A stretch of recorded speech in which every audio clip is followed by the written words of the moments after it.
Good afternoon, ladies and gentlemen, mothers, fathers, daughters, sons, brothers and sisters. This is the Virtual Touring Car Cup season number 2, round number 8, the grand finale here at Donington Park. My name is Chris Buxton and I'll be your commentator throughout this evening's race. Now then, it is going to be a absolute belter. Points aside, I think it's going to be an absolute stormer. But for those unfamiliar with how things work, this is how the season has gone. So it is 8 events over 11 weeks, of which this is the final one of, as previously mentioned, 3 15-minute races, random grid in the middle, qualifying sessions preceding race 1 and 3.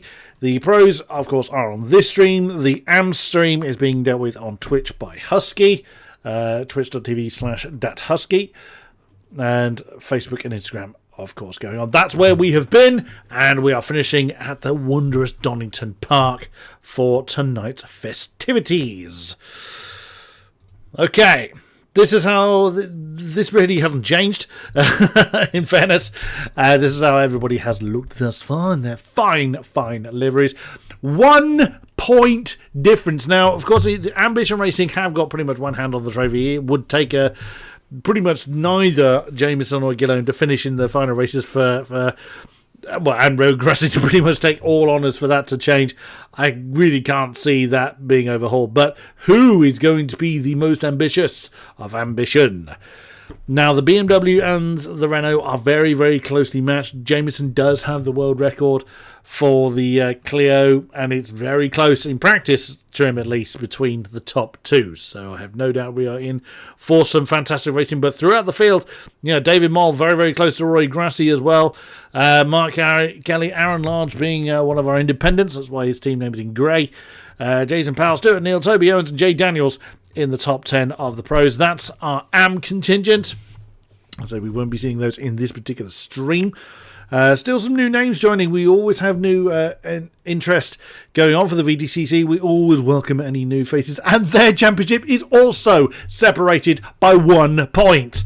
The Celtic Bromance pair, Kiki Mack and JP McKinley, being the top 2 once again. Callahan a bit closer to the Celtic Bromance pair than anyone else is to the Ambition Racing pair. But even still, it's still a lot to fight for on the AM side of things. That's how the team championship currently stands. Ambition Racing still have got to do the work to beat Celtic Bromance, but it's really between those 2 combinations. But still plenty of racing throughout the field in both lobbies. That's our independents, of which Aaron Large narrowly edges out Andrew Whitehead. Alice Hughes in there as well with a decent shout. Jurka Sturber is in a good shot as well for the top honours. Again, very closely followed by McRae Williams. For those wishing to see from the driver's perspective, that is who our streamers are. Finley Swarbrick, Kev Straw, Kiki Mack and Aaron Large. Should we get down trackside? I think we ought to. Let's turn the sound on. Hopefully the audio balance is a bit more acceptable this time. Apologies for that not being the case last time around. 12 racers join us, of which Toby Owen, the captain of the ship, just leaving the pit as you saw. Whisper Red, for some reason, my game will not show Quintin Chauveteau's name correctly. I do not understand why. Oh, we've just gained number 13. That'll be Gary Cooper, who said he was going to be late, but he has managed to join us. Welcome aboard, Gary Cooper. Mark Kelly also joined us. So, Toby and Mark Kelly reunited once again. There is the mighty Jameson. Will he be the top of the tree? The weather gods have remained silent, so we are in for a dry session tonight. All races will not feature any pudulation at all. Brendan Van Heedem just jumped back to the pit, and out he comes once again. Will his connection hold? Will his luck be with us? Oh, bit of stuttering going on as we've just gained Roy Grassy. So the Cooper Motorsport pair in the pro lobby are reunited once again, and out comes Roy straight on the job. There is Mr. Gillone, just started the lap. Actually, let's have a run through of this track on board with the mighty Scotsman into Redgate sideways as is his wont. We start to see sometimes a 34.6 straight out the gate for Andrew Gillone indeed. Down through Hollywood and the Craner curves down to the old hairpin. Got to get this right. Got to get as close to the dirty part of the apex as you can to open up that corner as much as possible. Through Starkey's Bridge now, up and through Schwarzkopf and into McLean's very blind right-hand apex. Slightly off camber, and again, all the slidey ways going on for Andrew Gillone. Up and over the crest of Coppice, one of the hardest corners on the track, and he's going to be a penalty hotspot for tonight's festivities. Expect plenty of penalties in this race. Or in these races, I should say.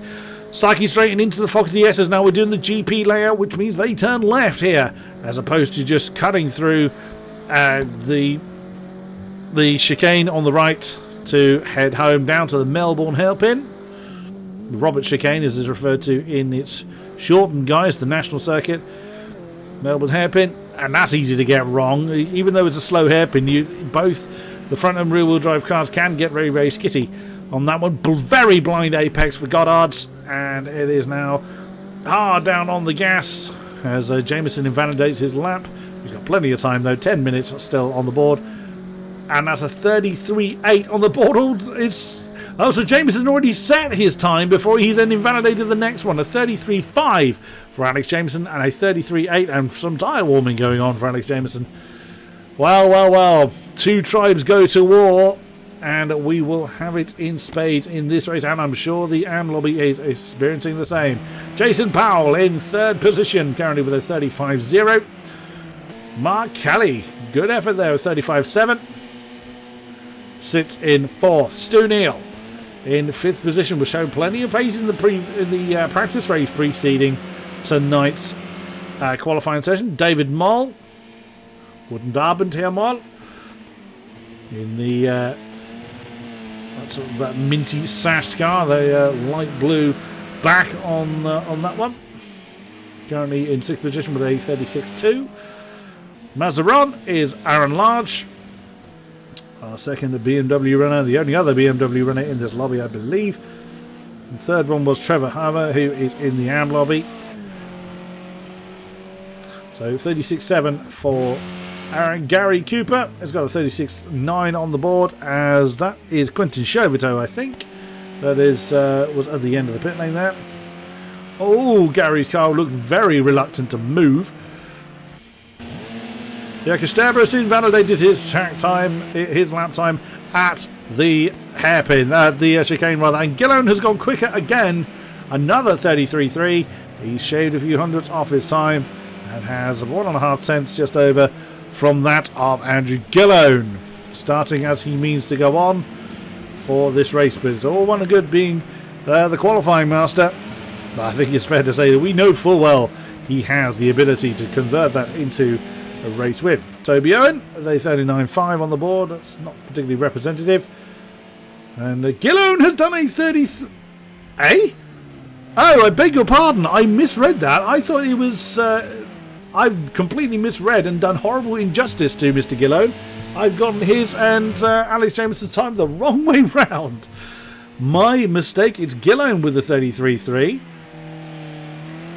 He will not let me forget that, I suspect. And just 1.5 tenths back, it's actually Alex Jameson. My mistake. So Toby Owen, 35.9 now on the board, as we see him work his way through the corner curves down to the old hairpin. Who haven't we had a look at? Oh my goodness, I'm hoping that's lag. Yes, it is. That's not how you take the old hairpin, I'm afraid. So a bit of lag going on for Quintus Chauvetot. Roy Grassi yet to get the time on the board. That's the back straight. That's Starkey straight. It almost seems odd, actually, seeing the cars move over to the right hand side. Oh, he's overcooked that. Yeah, that's gone horribly wrong. You need slower in, faster out for that chicane.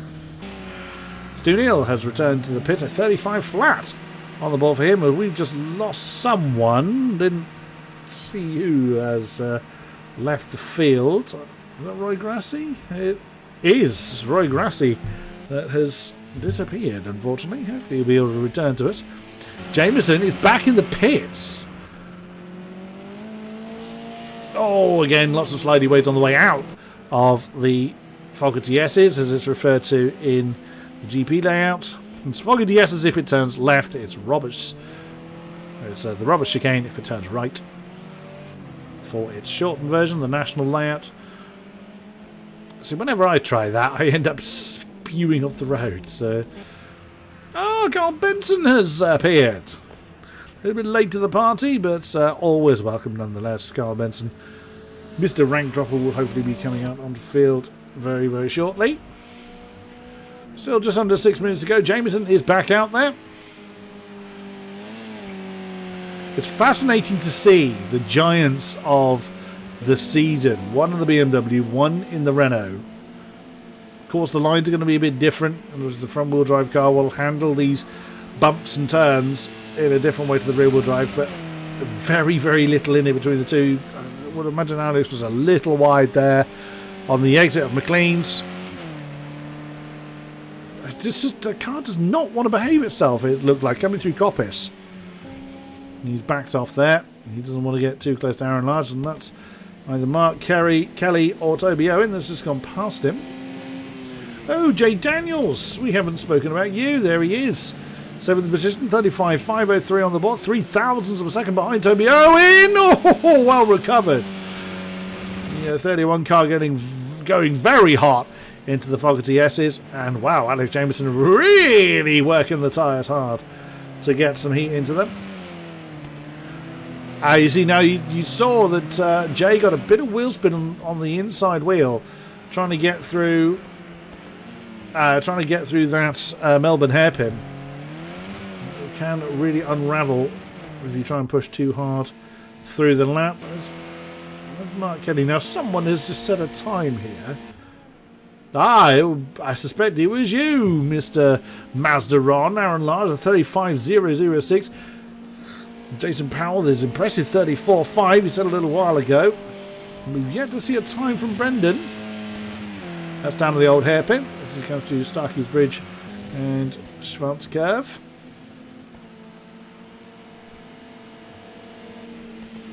Continuing on his merry way. Oh, missed the apex by a mile, unfortunately. And he's off at McLean's. That's been that lap. Where is Jameson? He's come out to exactly the same point. You see Alex had committed to that much, much earlier than Brendan did. So got the nose tucked nicely into the apex and the tail wagging away there. Into and over Coppice. He's pushing hard. Is Alex Jameson. Would we expect anything less? Absolutely not from our leading South African. Heavy on the brakes in between those two marker boards. Oh, now that is the thing. You've got to catch the snap as the car wants to then correct itself at the right time to get the best out of the Fogarty S's. Down through the gears into the Melbourne hairpin, squealing the tyres on the way out. Will Alex Jameson claim that top time? 3 minutes to go in this first qualifying session of the night. That's Jay Daniels, who's on the left there. I think it's David Mull, and over the line. No improvement for Alex Jameson. He's got one of the Coopers coming out ahead of him. It wasn't Benson. It was Gary Cooper. That was a little unfortunate timing, but he did stop. In fairness, he did stop at the pit lane exit to allow Jameson through, who is... Now, that's not really a place you want to be catching someone. Oh, you do not want to be slip-slimming someone through the corner curve and the old hairpin. Jay Daniels is all over the place. Now, that would have, imagined, delayed Alex Jameson a little bit. He's pressing on nonetheless. And Gellone's not far down the road, actually. Now, you'll be able to see what we could do is cut between each car when they've taken a significant corner, and just how the line difference seems from on board. So if we come into the Fogarty S's, for instance, down through the gears, chuck it in like so. Whereas on Gellone's car, it looks actually fairly similar. I was expecting a bit more slidey ways, actually, from Andy Gillone there. Jay Daniels getting out of the way quite nicely.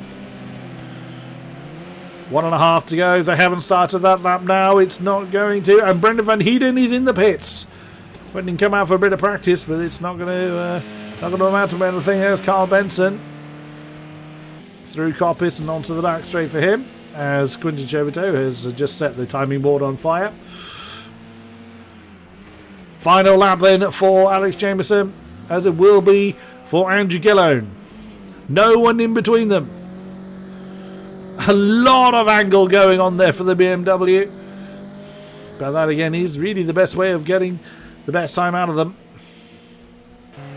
What about Jason Powell? 34.588 on the board. There's an errant road cone in the middle of the track. No improvement for Jason Powell. Aaron Large up into 4th position with 35.006. Was he 15 thousandths ahead of Stu Neal? Who's got, I think that is David Moll. Yes, it is indeed. Who gets out of the way of Stu. Nicely done. And Quinton Chauvetot is coming back out on track. Mark Kelly is back in the pits. He cannot improve any further. Well, whilst I will, of course, be trying to look at all the battles going on, I will need to concentrate primarily on our top two with 10 seconds on the clock. I was actually looking to see... Oh no, Gillone has pulled over. He will not be able to improve now. He must have made a mistake somewhere. He hasn't returned to the pits, oddly. Oh, is he having a practice start? Well, his starts have been an absolute blinder for him so far. Over the line, does Jameson take it? No, he doesn't! By exactly a tenth of a second, Andrew Gillone claims the first blood in this crucial round of the championship. Like we said, 1 point only. It's absolutely irrelevant. It is winner takes all between Gillone and Jameson. Whether it's the top step of the podium or not, it really doesn't matter. It's whoever beats who. But of course, it is over the entirety of all 3 races. Now, the gaps in between each race will be a bit longer than what we have been in the past, because both of our Pro and Am championships are separated by 1 point, amazingly. Toby Owen, who does all the number crunching, he's going to be doing the number crunching after each round, after each race specifically. So he will be updating us on what the point situation is, and he has said he may, if his own championship position is secured, he may well join me in the commentary box, which would be absolutely fantastic. David Moll coming to the end of his final run, 35.580 on the board, 73 thousandths behind Jay Daniels, who's only 3 thousandths behind Toby Owen. Any improvement? No improvement for David Moll. So very, very close. Once again in the midfield. There's Gary Cooper. He can do no more. Jelke Sterber. That's not a good run for him. 36.2 on the board. Quinton Chauvetot has parked to the end of the pit lane for some reason. Alex Jameson returns to pits. I actually think that's the only car out there. Something going on again with Quinton Chauvetot. I think everybody else is under AI control. Oh, and he's returned to pits. So it's Andrew Gillone and Alex Jameson. What a surprise. Those two up front. Let's just look at their sector times. So 400ths into Jameson's favour in Sector 1. 3/10ths, give or take, in Sector 2. And then 4/10ths back to Andy Gillone in Sector 3. So, and Andy Gillone did say this to me after the championship. Thank you very much, Adam Bent, for updating that Kiki and McKinley, unsurprisingly, P1 and P2 in the AM lobby. So they again are ruling the roost on the AM side of things. Now, Andy Gillone did say that the beginning part of the lap was near as damn it identical. The middle part is where the Renault is a bit stronger, and the end is where the BMW comes good. So, and that's exactly what we've seen in the sector times.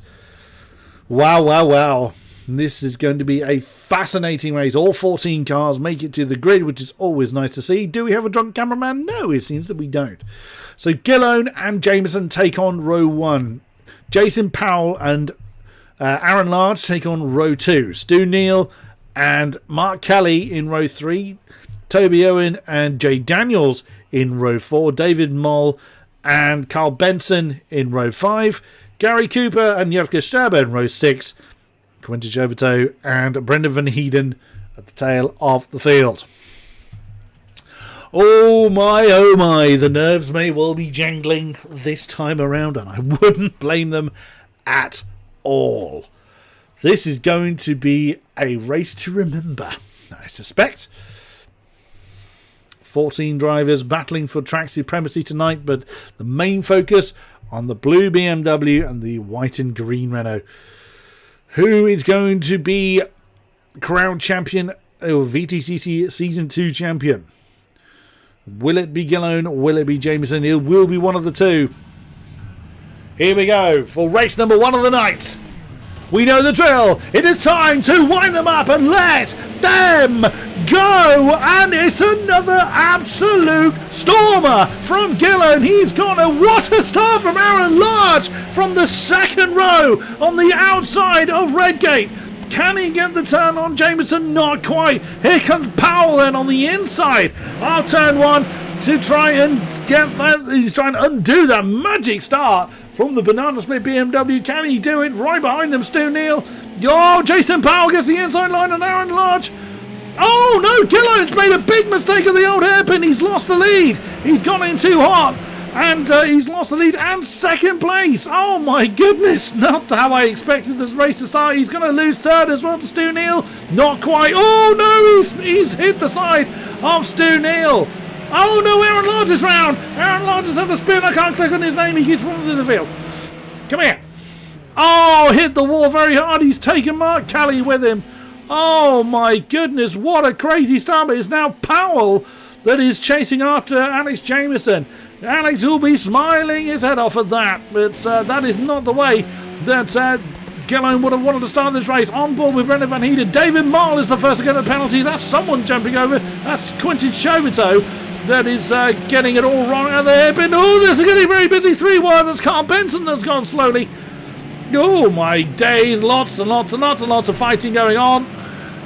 As you would imagine, Brendan is just about making it through. He's jumping up to the head of the field as Gillone is now chasing off after Jason Powell. But what a start to this race. Now, I did not expect that. A rare mistake from the Scotsman has demoted him down into, well, down into 4th originally, but is into 3rd now by the end of lap 1. That's a hell of a mountain, because it's a matter of tenths between himself and Jameson. Back to the tail of the field, on board then with Brendan Van Heeden, so you can see the entire field near enough ahead of him. You can see the gap at the top of the shot between Jameson and Powell through the old hairpin now. Everyone is just jostling for positions. Bit of a gap forming between Andy Gillone and Stu Neal. He's not giving up on anything, is the BMW, as he chases off after Jason Powell. Now this is where the BMW is strong in this last sector of the lap. Another penalty on the board. 1 of the 3. See, this track is nasty for track limit penalties.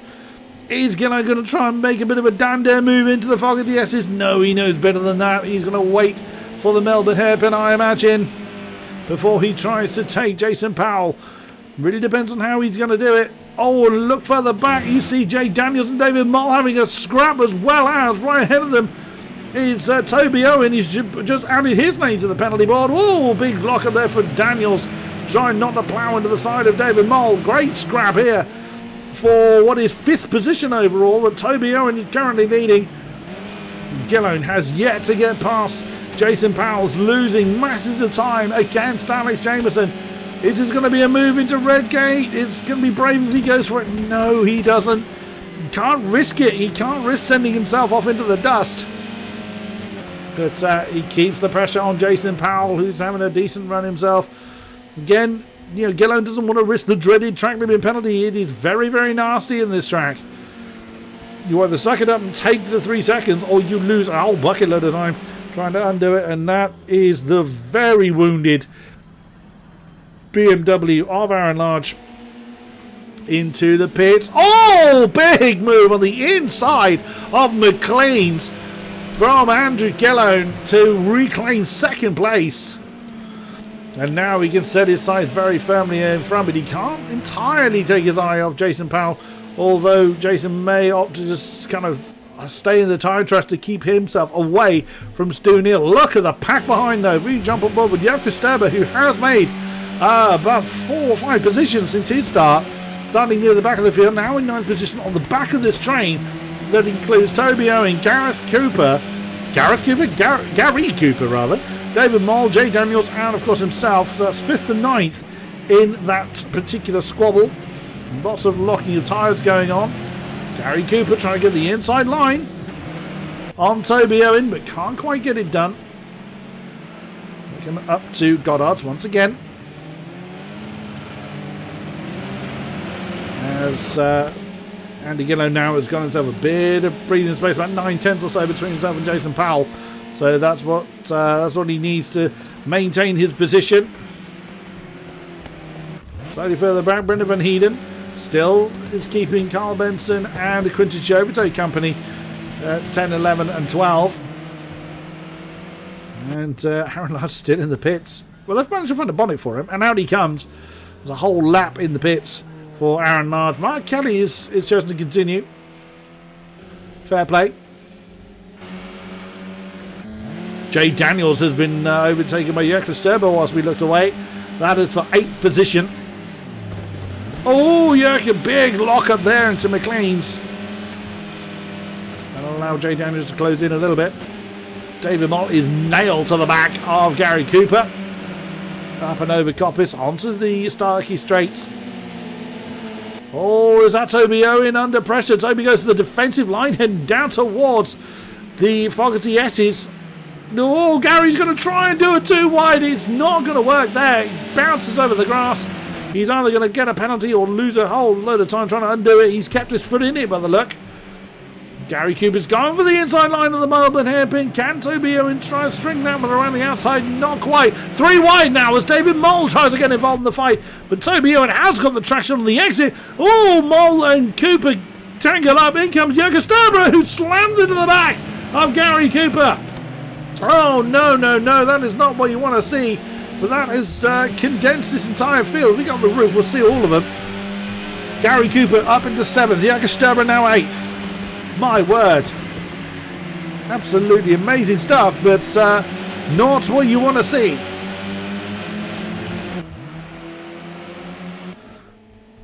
Alex Jameson doing what he needs to do. 33.9 last time around, lost 4/10 on to Gillane, but Gillane is 3 seconds behind with that mistake on the first lap and then tangling up with others, but he presses on nonetheless. One thing you'll never do is give up until that checker flag falls, but there's still 2 races after this one, so we will see. You may lose the battle, but may yet still win the war. We will see as the night progresses, as we see David Moll locking up, trying to get the inside line on Toby Owen on the exit of Coppice. As it was one of the hardest corners on this track, side by side now as they come down towards the Fogarty S's once again. Toby Owen holds the inside line. Can David Moll get it done? Yes, he does. He actually got the move done before they got to the braking zone. So through into 5th position goes the German, and there's Jurka Sturbo having a go at Gary Cooper. Through to 7th position is the driver from the Czech Republic. Oh, not quite. Gary Cooper almost just outbrake him. Going into the Melbourne hairpin, nicely done. Jay Daniels still involved in that particular battle. Right behind them, Carl Benson and Quinton Chauvetot are not far behind. They have managed to drop Brendan Van Heeden. So that battle continues, and there in the background you just... Oh, that's Jay Daniels. He's lags. Oh no, a disconnect for Jay Daniels. That's a great shame for him. He can suddenly rip in. No, he's gone. We have lost Jay Daniels from the race. Mark Kelly has got himself a slowdown warning. Let's jump back up to Jurka Sturbo. Great, well, 2 pairs really. It is classed as a 4-way battle. That's David Moll, Toby Owen, Gary Cooper, and himself, Jurka Sturbo. Oh, that's 5, 6, 7, 8. Gary's gone. Oh no, Gary got out of shape at the old hairpin there, but Jurka couldn't quite use the momentum. Toby Owen drawing alongside David Moll. We can see in the shot now, tries to come back underneath him at McLean's. Can he do it up at Coppice? Well, that's where David Moll managed to get ahead of Toby Owen. Well, it was on the Starkey Straight a little more accurately. Great, 4-way fighting as 2 pairs really in this particular squabble. Battle for 5th and battle for 7th. Here comes Toby Owen, goes to the outside line, heading down towards the Fogarty S's. Is he going to try and commit to 2 wide? No, backs out of that one, but compromises David Moll's line. Actually compromised both the lines. Here comes Gary Cooper to now try and claim that position. Right behind them, Quinton Chauvetot and Carl Benson still having an argument. Toby Owen can't defend against everybody. Through into 6th position goes Gary Cooper. Already on David Moll's case, can't quite get it done. This four-way battle very much condensed now. And does away with the whole two-pair thing. Ooh, that's an unusual line from Jakob Sterber. He's going to try and get a decent exit. Whoops, bit of a nudge there from Toby Owen on the back of Gary Cooper. David Moll needs to try and get away from this line as quickly as he can whilst they still fight. Toby Owen now fending off Jakob Sterber for 7th position. Behind them, Carl Benson and Quinton Chauvetot could well gain enough to add their 2 cars into this mixture. What is a 4-way battle and a pair could well become a 6-car conga line. As checking in with our lead 2. Jameson has opened up the gap by another 3/10 now, about 3.3 seconds thereabouts. Gillane will continue to push on, but won't take any unnecessary risks to try and close that gap down. Oh, Yerk has fallen off the back a bit of this particular train. He could end up being in the clutches of Carl Benson if he goes on too long. Oh no! Gary Cooper getting his elbows out very much there at Coppice. Gets past David Moll, so does Toby Owen. My word! He's gone on board with Jakob Sterber as Toby Owen again thinks about the side-by-side. Coming into Fogger DS's. David Moll locked up a little bit there. Here comes Sterber to try and overcome the mistake that David Moll made through to 8. Is he going to get the double? Can he get Toby Owen as well? It's on the inside line. The cameraman's looking slightly the wrong way. No, doesn't quite commit to it.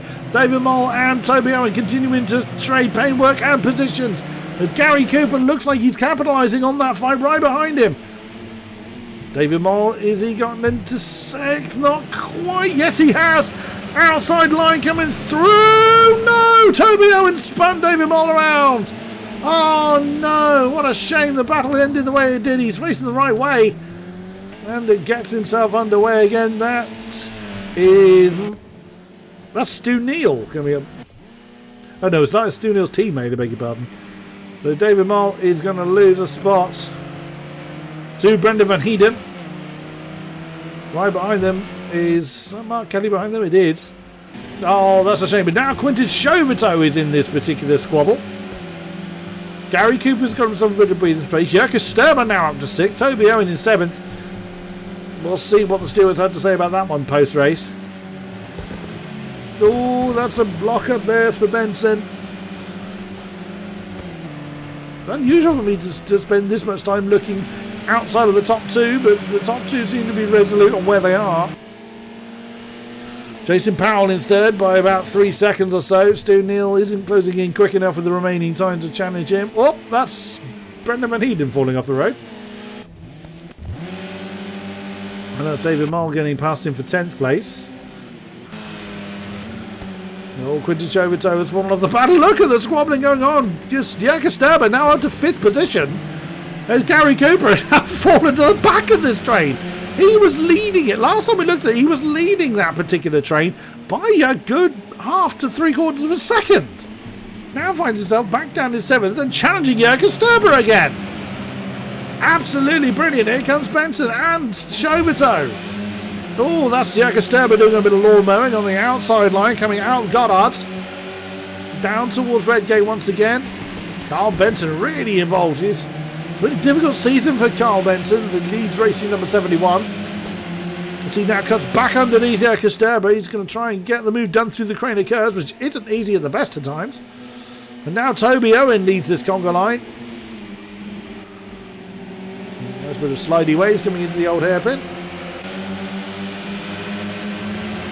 Back up the hill then through Starkey's Bridge into Swan's Curb. Jakob Sterber off the road again. Gary Cooper was the inside line coming into McLean's. Can he get it done? Yes, he can. Carl Benson trying to follow him, and that's Quinton Chauvetot with a bit of lag there. Oh, who's boxed in there? It's Toby Owen. Who's boxed in with nowhere to go. Carl Benson up into 6th place. Carl having one of the best races of his season. Right involved in this fight. Gary Cooper now back in the lead of this pack. There's Sterber wanting to get involved. Less than a minute to go, and I've barely looked at the leaders. Carl Benson on the inside of Toby Owen. Oh my goodness, now 3 wide. Jakob Sterber nails the pair of them. Gary Cooper trying to run off into the distance again. Here comes Quinton Chauvetot wanting to demote Toby Owen and Carl Benson 2 places as well. My goodness, brilliant racing. Oh, no, a bit of a tap there from Carl Benson onto Quinton Jovito, which nudged Toby Owen. Toby now at the back of this particular train. Gary Cooper is not wasting time. He's gotten on with the job and got nearly 1.5 seconds between himself and the Czech driver of Jurka Sterber as they come over the line to start lap number 10, which should be the final lap. Where is Alex Jameson? That looks like Coppice to me. It isn't. That is McLean's. Now it's coming into Coppice. There is Gillane behind him. But look at this lot. Absolutely brilliant stuff. There's Benson. Look at Jovito on the back of Jurka Sterber. There's Gary Cooper in the red Megane. He has broken away quite comfortably, or comparatively comfortably at least. Oh, wow, Carl Benson getting involved in that. I'm trying to make the move in Schwanzkerf. That's brave. Up and over Coppice for these guys. He's already having a look on the inside. Doesn't commit to it. Checker flag is out and awaiting our lead pair to come over the line.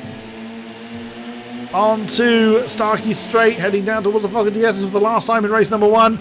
But your winner and extending his championship lead at the crucial round is Alex Jameson, chased home by the BMW of Andrew Gillone. Jason Powell barely looked at him all race long, but a solid race for him in 3rd position. Stu Neal is going to come over the line in 4th, carrying a 1 second penalty of the death there for Jason Powell. 3 seconds for Stu Neal, but it's not really going to make any difference. There's Gary Cooper, who has managed to break away. What penalty count has he got? He hasn't got any. Oh, but at the background, we've got Jurka Sterber fending off Quinton Jovito, who's lagged somewhere in the mixture. But now the penalties all work out. My goodness, look how many cars cross the line. But it is Toby Owen that has crossed the line, or is deemed to be in 6th position with the penalties. Sterber 7. Carl Benson in 8th. Mark Kelly, who did catch up brilliantly well towards the end of the race to finish in 9th. Then David Moll in 10th place. Quinton Jovito 11. I doubt that Quinton's going to be too happy about that one. Here comes Brendan Van Heeden. Oh, what might have been. He doesn't... it looks like he's struggling a bit here. Aaron's very battered. BMW's already crossed the line. And Brendan's just coasting over the line for the end of that one. Whew, goodness me. Well, as a confirmation before Stewart's intervention, Alex Jameson 1, Andy Gillone 2, Jason Powell 3, Stuart Neal 4, Gary Cooper 5th, and Toby Owen 6th, Jurka Sterber 7th, Carl Benson in 8th, Mark Kelly in 9th, and David Moll rounding out the top 10. Who has jumped into the box with me? It is our race winner. Glad to always have a chat with the fastest South African in Project Cars 2. It is Alex Jameson. Are you with me, Mr. Jameson? He's muted. Well, he's here in some form. We'll come back to him. So we will have a chat with our bonny Scotsman, Andrew Gillone. Hello to you, sir. Hello. Yeah. We have the fastest lap. And you had pole. Yes. And I have memory issues of adjusting brake flies before the old hairpin. You know I'm not going to comment on that. Yeah. Now, for context on that one, ladies and gentlemen, the amount of times that Mr. Gillone has told me to change my brake bias before a race, and I've consequently forgotten, I have no bounds on commenting on that particular faux pas. So yeah. So is that what's sensitive to brake bias? So is that what sent you off of the old hairpin at lap 1? It was, yeah. Just concentrating on getting a good start, and had to change the camera view. It defaulted to some random bumper view, so of course just, skipped my mind to adjust brake bias, and it's pretty sensitive, the old BMW on which brakes you're putting the power to mostly. So first kind of heavy braking point, pretty much any other corner I could have probably gotten away with it a bit better. Braking and turning into that fast corner's a bit wild when it's locking tyres up that you don't want. So yeah, but other than that, I'm kind of happy with the pace. I think we must have been pretty much matching our lap times more or less each lap. I don't think the gap changed much at all through that after we got back into P2. No, indeed, and your best laps were less than a tenth apart. So all to play for, though. Still 2 races to do. Still confident you can make Mr. Jameson work for it? I'll make him work for it, but we'll see. And I guess the random grid for race 2 could be very much a key factor in this, in terms of who's ahead of who and where we're at from there, where it all sorts itself out. It's indeed. Fun. We look forward to it, and I have no doubt I'll have plenty to shout about. Thank you very much, Andrew Gillone. Thank you. Right then, attempt number 2. Mr. Jameson, can you hear me? Good evening, I am here now. There he is. Well, fairly straightforward affair for you. Get in the front and run off into the sunset. Yeah, I mean, it was tough to maintain the gap. Andrew's proving to be a bit fast here. Surprisingly faster than he was when he was practicing with me. No,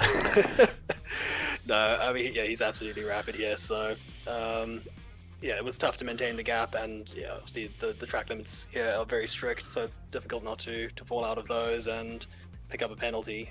So it's a very fine balancing act between not losing time and not picking up penalties. Yeah, that is always very difficult here, because you really want to be pushing hard, but surely once you'd seen Andy get a bit tangled up, you just kind of backed it off a little bit, or did you just keep pressing on and on and on? Yeah, absolutely did back it off to avoid the penalties, but to be fair, sort of like I said, it was just that balancing act, and I still had to push pretty hard to maintain the gap. There wasn't a huge amount more to give, so yeah, I think if we were racing wheel to wheel, it'd be a tough battle. Oh, I have no doubt we will see some of that as the night goes on. But not that you need it, but best of luck anyway. Thank you very much, Alex Jameson. Cheers, thank you. Jason Powell, good to have you in the box with me again. Hello to you. How are you? I'm all right. You're a little quiet, so we'll turn your volume up this side. Sorry, that might be me. We had a fairly lonely race, if anything else, but no penalties on the board, so a decent run for you. Yeah, it was all right. Like you say, it was very much a lonely race, and I knew that as soon as Mr. Gillone got himself back on the track, I knew it would be long before he overtook me, so I didn't battle him too hard and just let him get on with it, and then I got on with my own race, really. But yeah. So there wasn't a lot of, let's see how long I can hang on to the Scotsman for then. I think for the first sort of lap or two, I was like, oh, okay, I can kind of stay with him. And then I think I made a slight mistake and I got a bit of a slowdown penalty. So I was like, do you know what? I'm not going to risk it. I'll just back off and let him get on with it, and then I'll do my own race. I've been in that position many a time when I've chased that tail fin of his off into when he's then just disappeared into the distance. Yeah. So, a strong run. So, I mean, several times this season, you've had a decent run that's been undone by either penalties or an incident. It must be quite nice to actually have a fairly straightforward race. Yeah, do you know what? Like the first half of the season, it was plagued with contact, and then, just my own mistakes because of sheer frustration, I think. Second half of the season, I mean, obviously, I've got to speak to you a couple of times, and I've had a P2 finish, and now this is my fourth P3 in a row. So, yeah, I've kind of settled down into my rhythm. It's a shame this didn't come earlier. But, yeah.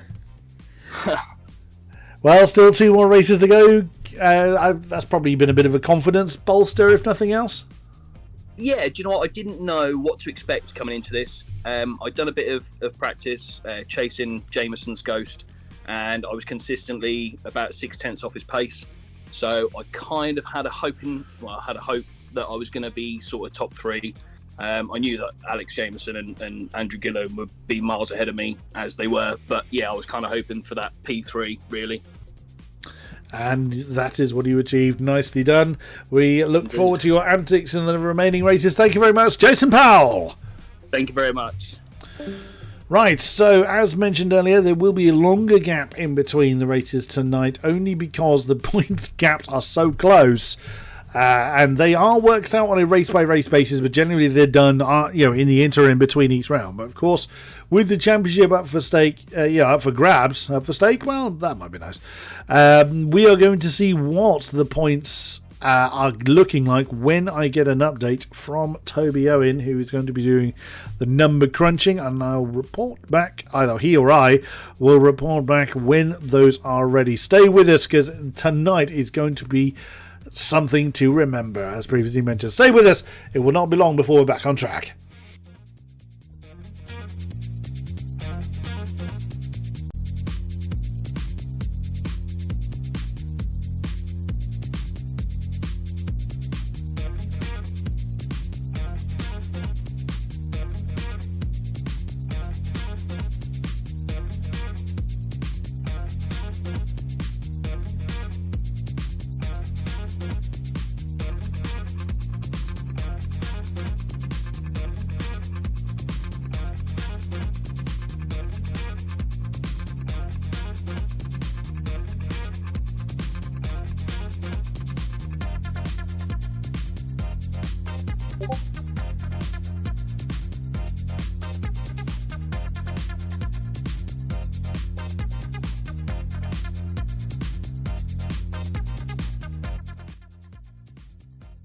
Okay, so I've had the update that I was waiting for from Toby Owen.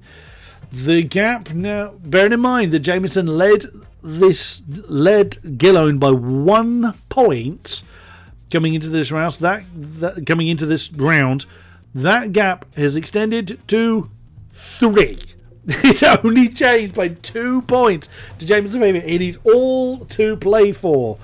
You know, one mistake can have someone barreling to the back of the field in this race. So, just given the note that we are ready to go on this side. Oh well, see, it's still very much all or nothing, with 2 races still to go, with the random grid element still to perform.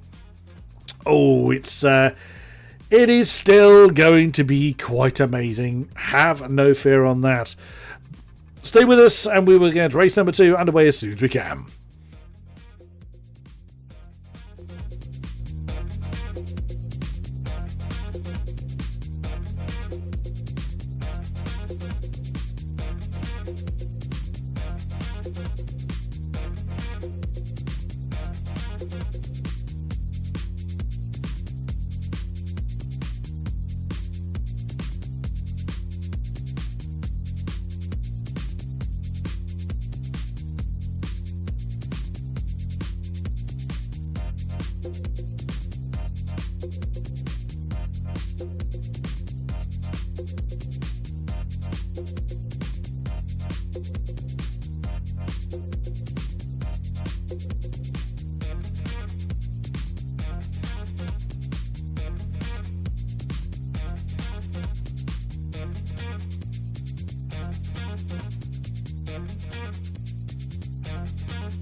And into race number 2 we go. Right, it's, oh my goodness, Alex Jameson on the front row with Stu Neal. Aaron Large and Jakob Sterber, row 2. David Mole and Andrew Gillone in row 3. Gary Cooper and Quentin Chauvetot, row 4. Brendan Van Heeden and Jason Powell in row 5. Mark Kelly and Toby Owen, row 6. And Carl Benson and Jay Daniels round out the field. Well, it's not always the advantage to be on the front row, but we know how electric Andrew Gillone starts have been, and he is going to need one of his absolutely monstrous starts if he is going to be challenging Mr. Jameson when they get into Redgate. Oh, well. I'm probably enjoying this more than the drivers are. Right. So it's the customary 2-minute period in between when you jump into the lobby and when the lights go out. And everybody's ready up. Here we go then. How is it? That's I'm going to actually kick. Oh no, Carl Benson's jumped the start. But it's time to wind him up and let them go. And Rob, that's another one. There's Brendan Van Heeden that's had a jump start. Here comes Gillow. He has indeed had one of his monster starts, but he's boxed in. He's right with Jameson. Aaron Large, what an absolutely cracking start from the Banana Split Flavor BMW. He gets a bit squiggly as he come out of Redgate, but Jameson's got the inside line. He wants the lead. Stu Neal's right there. Gillone is right in their mixture as well. Great start, Brendan Van Heeden. Oh, he's gotten underway, but it's now all the way down to the bottom of the field. Technical trouble yet again facing Brendan Van Heeden. Jameson leads Stu Neal, leads Gillone, who's gotten ahead now of Aaron Large, following his amazing start. Right behind him, David Marl, who's challenging for that 4th place position. Gary Cooper has had trouble. He's fallen down to 13th place. Lots of jostling going on. Jameson then gets on to Starkey straight, trying to stretch his legs, but he's not going to have it all his own way this time around. Lots of fighting going on. That's Aaron Large and David Marl fighting for 4th. The Germans just ahead of the Brit as the Bollards die a death. We just saw the bottom of the shot there. The BMW and the Renault coming. Look at this. Look at the 3, 4, 5-way fighting going on behind. Marl's got the inside line for 4th position, but right behind them is an absolute scrap going on. There's Jason Powell. Oh no, big impact between Powell. I didn't quite see, was it Jay? No, who did he impact with? I think it was Jay Daniels. Wasn't entirely sure who he impacted with, but Alex Jameson has got himself a bit of a lead over Stu Neal. Andy Gillone on the back of the 2nd Renault. David Mole now up into 4th place. I suspect that again the stewards are going to be looking at some incidents. But that is what the stewards are for. That's a bit wide for Aaron Large. That's going to allow Jeka Sterber a bit of a run into the Craner Curves. Gets that one done before they even get through Hollywood. Let alone into the Craner Curves, which they now are. Jeka Sterber now up into 5th position, right with David Mole, who gives it all the beans. Going through the old hairpin, it's flashy, but it's not fast. As the Czech tries to get on the inside of the German and gets closed off before they get through Starkey's Bridge, as Brendan Van Heeden is in the pits again. Oh dear, oh dear. So Powell, what a shame. After podium in the first race, he got a great old crack in the face from someone on the end of lap 1 as Quinton Chauvetot is doing a bit of sightseeing, it looked like, on board with Jay Daniels as he looks at the back of Carl Benson and Quinton Chauvetot, who've sorted out their particular squabble for 9th position at the moment.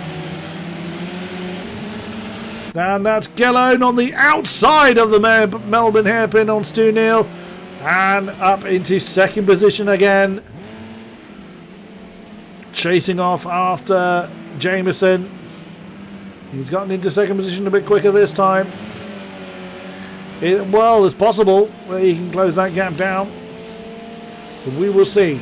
33.3 is a blinding lap time from Jameson. Oh no, Andrew Gillone's got himself a 2-second penalty. Again, that just shows how easy they are to get on this track. 1 for Jeka Sterber, 2 for Aaron Large, 20 for Carl Benson, and also Brendan. That's jump start penalties. Oh, that's Quinton getting very out of shape of Redgate, as he can see a lot of battling going on ahead of him. That's Mark Kelly and Aaron Large swapping around. Aaron is falling through the field a bit from his starting position. That's Toby Owen on the inside of the old hairpin. What a move from Toby Owen, and that's forced Aaron Large a little bit wide. No contact there, nice and firm but fair between the two. Very nicely done. Right behind them is Gary Cooper's caught the back of Jay Daniels, as there may have been impact between the two. Jay has managed to catch that one and carry on. Gary Cooper came off much worse. And that's a lagging Quinton Chauvetot, or a very unusual route for Quinton Chauvetot to go up at Coppice there. That's the view from Carl Benson. Let's jump a bit further forward. Aaron Large looking at a great scrap side by side. Toby Owen and David Marlowe. Jeka Sterber. Oh my goodness, passing of the waves there for Aaron Large. Very nicely done, as there's now 4 wide going on. And that, at the background of the shot, is Mark Kelly facing the wrong way. Oh no, big impact there. There's lots of the company and the Quintus Overtoes lagging around. Sterbo that was involved in that. Carl Benson is trying to recover. My word, it is absolute chaos and pandemonium towards the tail of the field, but Jameson leads Gillone again. Gillone lost another about half a second that time around, 2.7 seconds with 10 minutes to go for the Scotsman to try to deal with, and plus a 2-second penalty as well at the moment. Sterbo on the back of this train. Oh, struggling to get his car to behave itself, going through Redgate.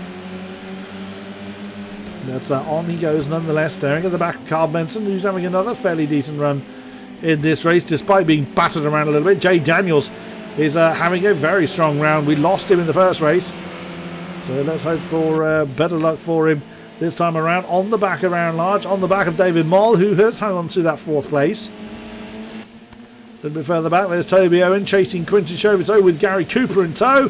Gary Cooper tries to get the inside line coming through Schwanskirv. Bit of slidey waves for Toby Owen, but he's lost that position anyway. Gary Cooper manages to get the inside line coming through McLean's and through into 10th position for the red Cooper Motorsport Renault. That's the view. That's what Aaron Lards are going to deal with. Jay Daniels all over his tail as they come through the fog of DSs once again down towards the Melbourne hairpin. Nick Sterber hanging on to the back of this train as best he can. Gently with the power applications, they come out of the Melbourne hairpin. And Gary Cooper is in trouble. He's lost 10th position to Toby Owen. And Gary Cooper's got himself another penalty, it looks like. So 2 for Gillone, 4 now for Aaron Ards, 20 that jump start penalty for Carl Benson. I mean, if it's down to lag, then there may well be an appeal for that one. 1 for Sterber, 1 for Gary Cooper, and 21 now for Brendan Van Heide. Gary Cooper on the back of Toby Owen, heading down towards Redgate once again. Carl Benson is all over the back of Jay Daniels. As you can see, Aaron Large still continuing to chase David Moll. It's Jay Daniels, that car getting very, very quickly as they come into Starkey's Bridge, now through Schwanskirv, into McLean's. Carl didn't want to bang into the back of the Renault.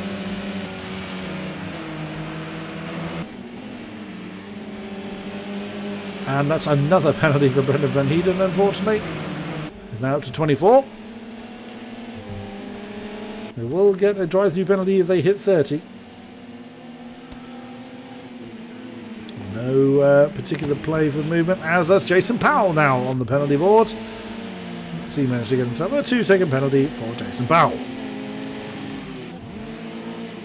Difficult to know where to look. There's lots of pending battles going on. That's the view from the bumper of Benson. Oh, now did Aaron Large get a decent run? Not quite. I thought he may have had a run there on David Moll coming out of the Melbourne hairpin, but certainly keeping the German in check. Oh, big slide there from the Renault. Actually, all the Renaults giving a big slide on the exit of Goddard's. Essentially 2 pairs going on here. Aaron Large thinking about an inside line coming into Redgate, but doesn't commit to that one. There's Jay Daniels and Carl Benson continue on their merry way. Up front, another half second to Jameson's favour. He's certainly got the momentum for the potential championship. He's looking to do the double. But not all is lost, as we still have a qualifying session and the 3rd race to do. Well, not all is lost for Gillone, I should say. But another step closer for Jameson to put his hand on that on the 2nd trophy. Gary Cooper gets his name on the penalty board now. A single second track limit penalty for him.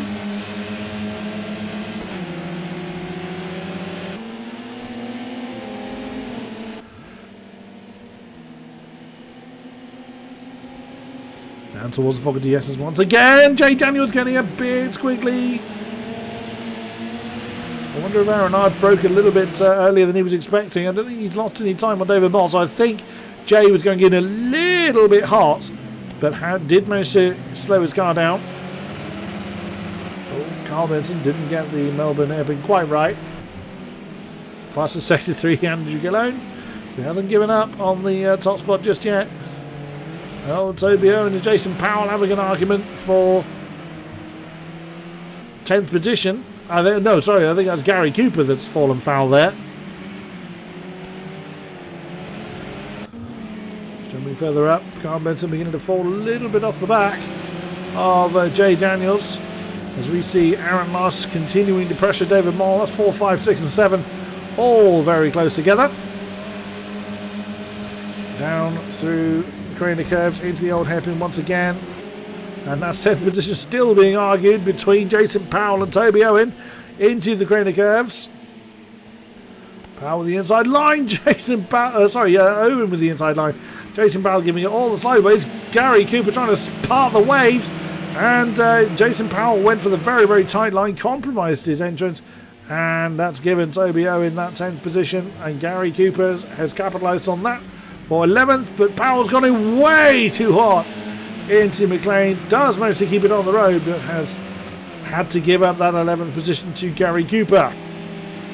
Lovely squabble going on there. Back up towards the mid-pack. That time around, Gillon gained a couple of tenths on Jameson, but still 3 seconds between, or 3.5 seconds between the two, with 4 minutes to go, as Carl does manage to slow his car down. David Moll feeling all the pressure here. One mistake could be very, very costly indeed. The way through Goddard's and over the line. Oh, Aaron Large thinking about run around the outside, doesn't go for it. Oh, bit of a tail wag there from the BMW. Oh, Jay Daniels is now thinking about an inside maneuver coming through Hollywood. Can't quite get it done before they get to the Craner curves. That door is closed by the BMW, but Jay Daniels again getting sideways as he's hit the grass. Very, very well held there, but that's going to give Carl Benson a run on him. And up into 6th position for the lead sim racing Renault. Although again, they're all, pretty much everybody is carrying penalties. Only a few cars are not. Oh, Jay Daniels had a good run out of McLean's. Can't quite get it done though before Coppice. Side by side. Oh no, Aaron Lodge has gone on the grass. And he's spun round. That has just completely dropped him. And he's got to be careful, doesn't pull in front of Jakob Sterber. Quinton Chauvetot is through as well, so that puts Aaron Lodge down into 9th place. And there's the next pack gaining on him. Gary Cooper, Toby Owen and Jason Powell. And also Mark Kelly, not far off the back of them either. Oh my goodness me. What a shame for Aaron Lodge. That was just literally a blink of an eye kind of mistake. And that sent him off into the dust. Gillon continued to make his merry way. Lost another 10th, sadly, on Alex Jameson. Well, sadly for him, Alex Jameson just again doing what he needs to do to secure a potential 2nd championship. He's catching on. I suspect that's Brendan Van Heeden. It is indeed. Let's check in with our battles once again. Jay Daniels continuing to pressure Carl Benson, who's in probably the best finishing position he's seen all season. David Moll, the cork in this little bottle, it would seem. Oh, his car snapped back so very suddenly as he was going through that power slide into the old hairpin. Carl Benson looks like he's ready to strike, but David Moll just positioning his car perfectly well to not give the 71 car the opportunity to strike.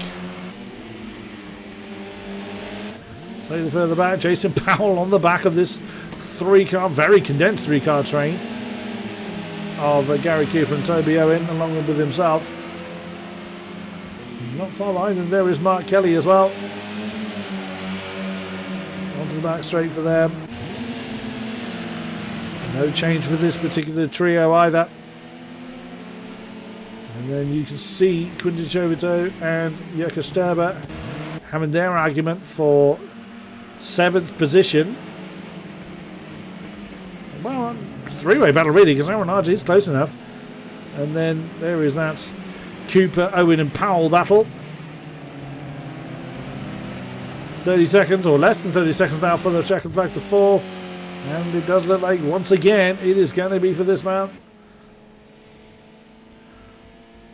And again, there's another 3.5 to 4 second gap between himself and Andy Gillone that he's got himself.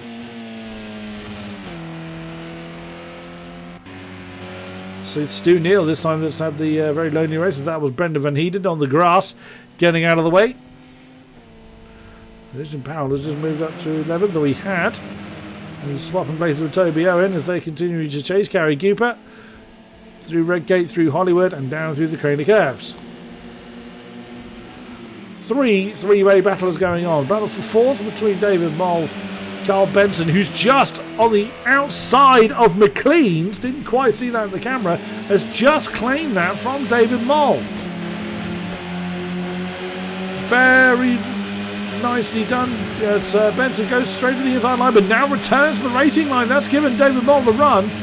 Is he going to commit to that as we see Brendan Van Heeden getting out of the way? Oh, well driven from Carl Benson and David Moll. Is that going to give Jay Daniels the opportunity to get the run? As once again, Jameson and Gillone have crossed the line. Didn't really see it as Jay Daniels has gone for the inside line into the Melbourne hairpin on David Moll. That is for 5th position, Carl Benson. Is he going to get his best finish of the season? It does look like it. It's going to come down to penalties, of course, but there's penalties all over the place. Well, Benson will cross the line 4th, Moll 5th, and Jay Daniels gets elevated up to 4th. As a result, here comes Quintus Joveto. Brendan Van Heeden's gone into the pits for some reason. And it's all being shaken around. Jurgen Sturber elevated up into 6th. Quintus Joveto 7th. Aaron Lard 8th. Toby Owen 9th. Gary Cooper 10th. And didn't even get a chance to go through them all before the session. So, as it currently stands, it is Alex Jameson at the top of the tree with the fastest lap this time around.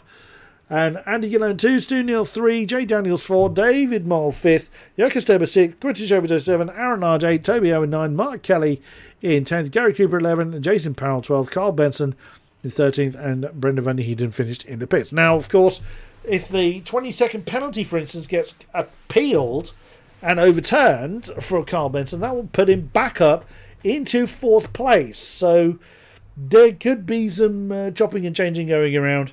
It really depends on what. If it was Carl's mistake, then that 20-second penalty will stand. If it wasn't, if it was a lag issue, for instance, then that might well be looked at by the stewards, but he would have to raise it as a ticket anyway.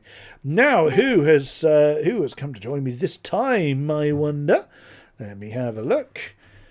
And into the box with me, I have several people by the sound of it. I have got, once again, Alex Jameson and Andrew Gillone. I've got Stu Neal in the box with me as well, I believe. I do indeed. Let's start with him, the Stormtrooper, as he's otherwise known. It was your turn for the lonely race, Mr. Neal, but a great effort nonetheless. Well done. Yeah, cheers. Straight away at the start, I got through past Andy and that. I think the BMW struggled on the first couple of laps with their tyres coming up to temperature, but I knew that once he was going to get going, it's pointless fighting with him. I might as well let him go rather than slow us both down. So, yeah, I just thought I'll settle for 3rd. And well, indeed, you must have felt under a fair amount of pressure in those early laps.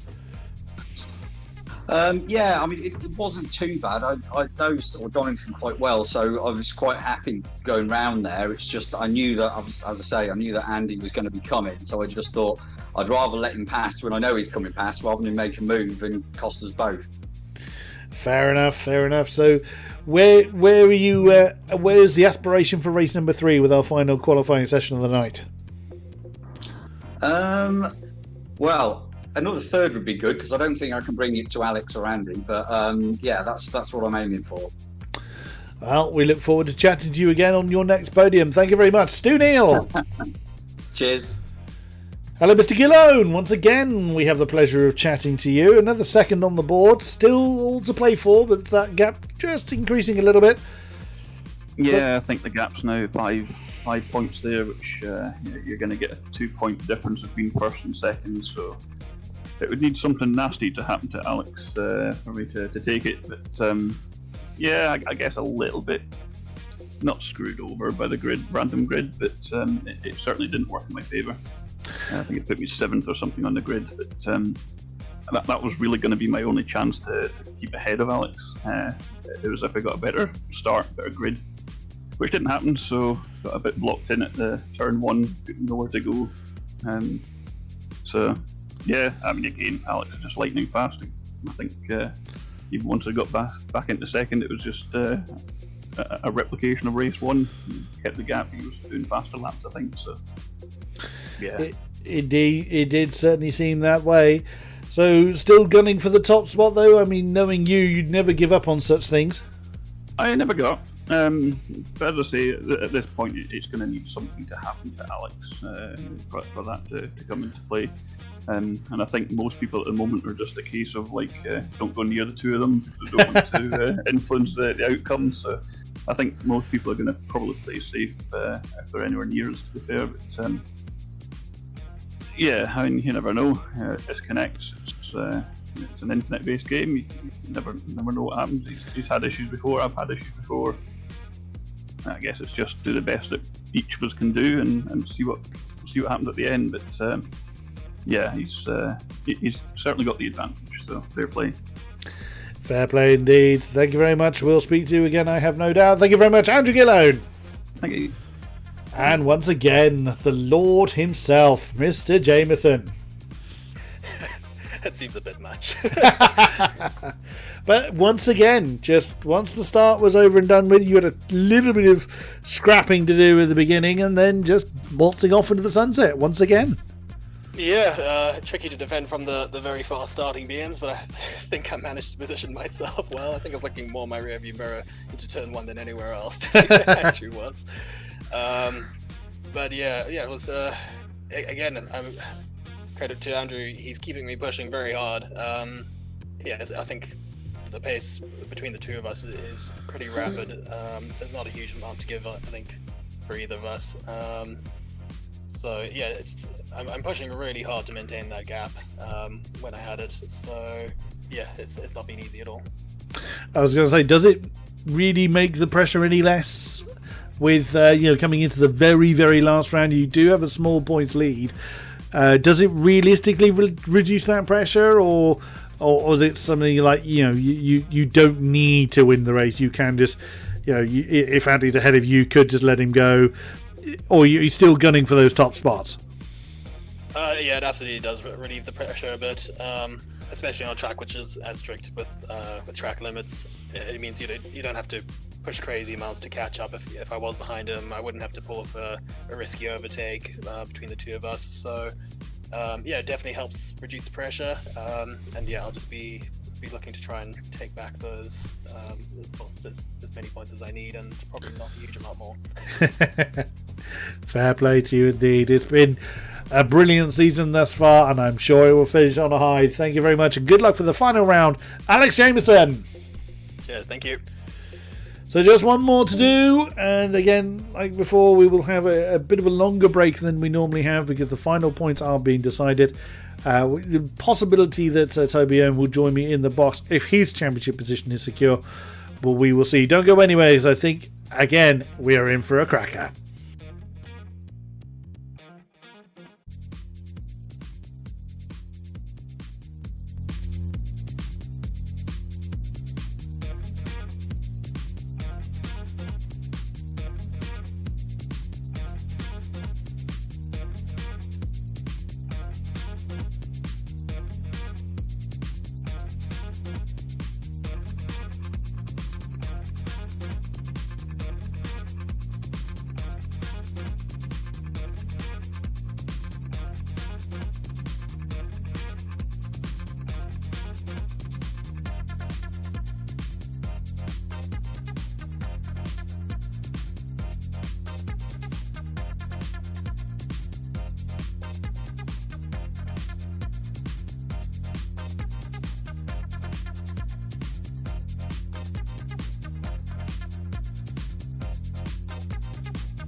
Whilst we wait for the final quality session to get underway, let's have a chat with our fourth place man.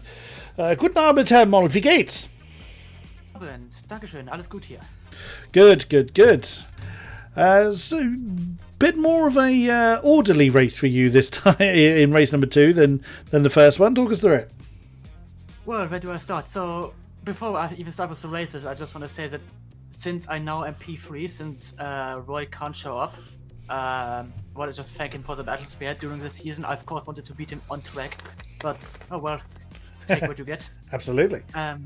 Yeah, so maybe I can battle with him more in the next season. Absolutely. So, to the races. Yeah, it was a bit of a tough one. In practice, I felt a lot more comfortable, but now suddenly my brakes are on a different place. I have to brake 10 meters earlier or later, and it just feels a lot more wobbly. And I'm just surviving at this point. And it's always a race, but I mean, it's always a way. But you still had a really decent scrap that saw you up in 4th place for a while. Is it still, even though the 3rd place is still yours, do you still kind of feel under pressure to perform well?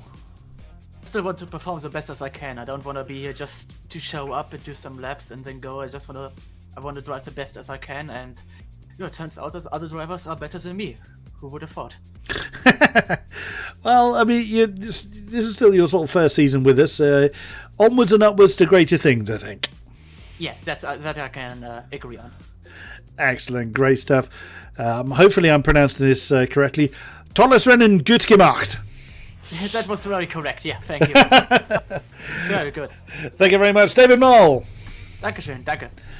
For the benefit of the stream, I said, good race, great job.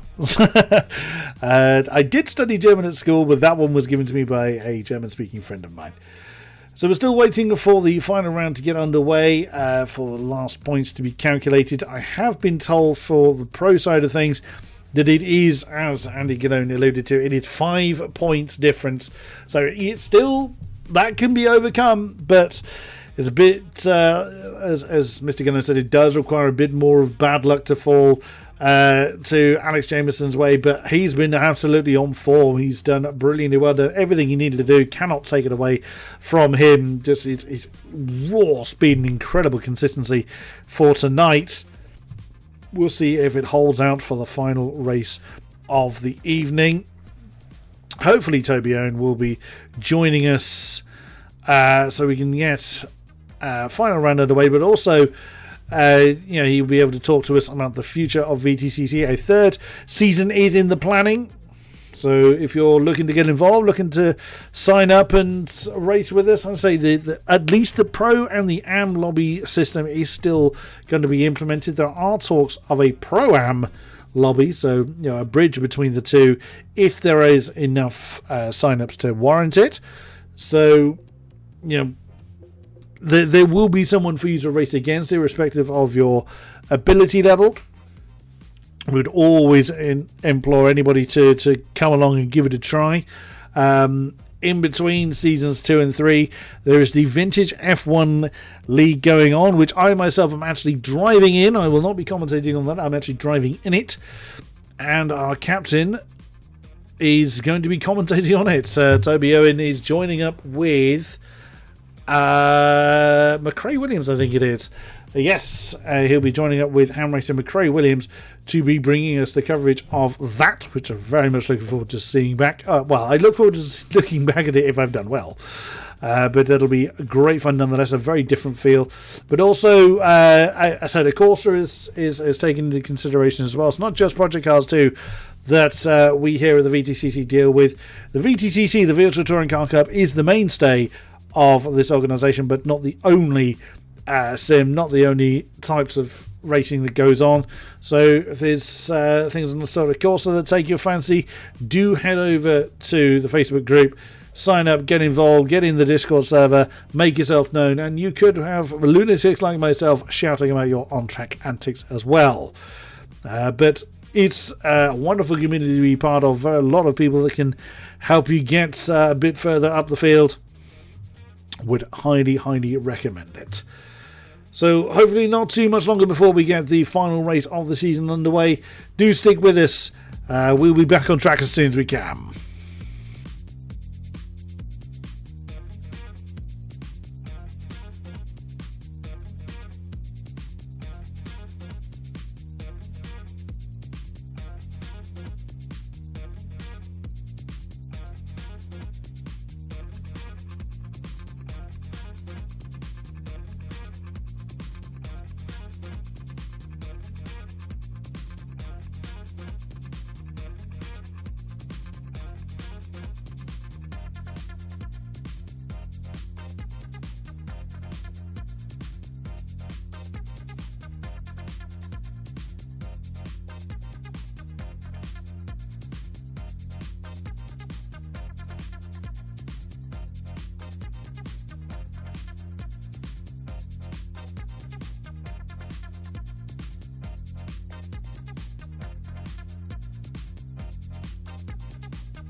And boldly into the session we go for the final qualifying of the night. Thankfully, Mr. Owen will be joining me shortly, so one less driver in this field. So the top three may well be confirmed, but still the top two, in which order they will fall, still to be decided. So then, they all come. 13 drivers will be taking part in the final race here at Donington Park. Carl Benson, he's had say his best round of the season by quite some way tonight, so much more on form. Was hoping to catch him before the season began, but he didn't come back to me quick enough, so he may not have seen the message there before we went back trackside. Gary Keeper is back out on track in the 76 car. David Moll we had a quick chat with. He has graced the podium before, and I'm sure we'll do so again. There is the champion. Well, I was about to say champion elect. He already is champion. He was, of course, our season one winner, Alex Jameson, and it looks set to do the double. Mark Kelly is just wriggling around coming out of Coppice. Quinton Chauvetot just going through Redgate and doing some lawn mowing while he's at it. Andy Gillone not giving up on the quest, still pushing the BMW as hard as he dares to achieve the best result he possibly can, being chased by David Moll. Jay Daniels has got the Fogarty S's all wrong, but continues nonetheless. Aaron Large, the banana split BMW, into Goddard's. Oh, get it round. There you go. Steve Neal, we had good fortune to chat to last time out. Started on pole in the random grid and came home in third. Jason Powell, again, we've spoken to him after his third place in round one, in race number one tonight. Brendan Van Heeden, oh, what can he do to restore some of his past form? And finally, Jirka Sterbo, he's had a very action-packed night, but sadly the results haven't really gone his way. As previously mentioned, I will be teaming up with Jirka Sterbo for the Vintage F1 League. That will be taking place on the 27th. Indeed, it's January the 27th that kicks off. He will be my teammate for that. There's Carl Benson being chased by Andy Gillone, which is not a comfortable position to ever be in.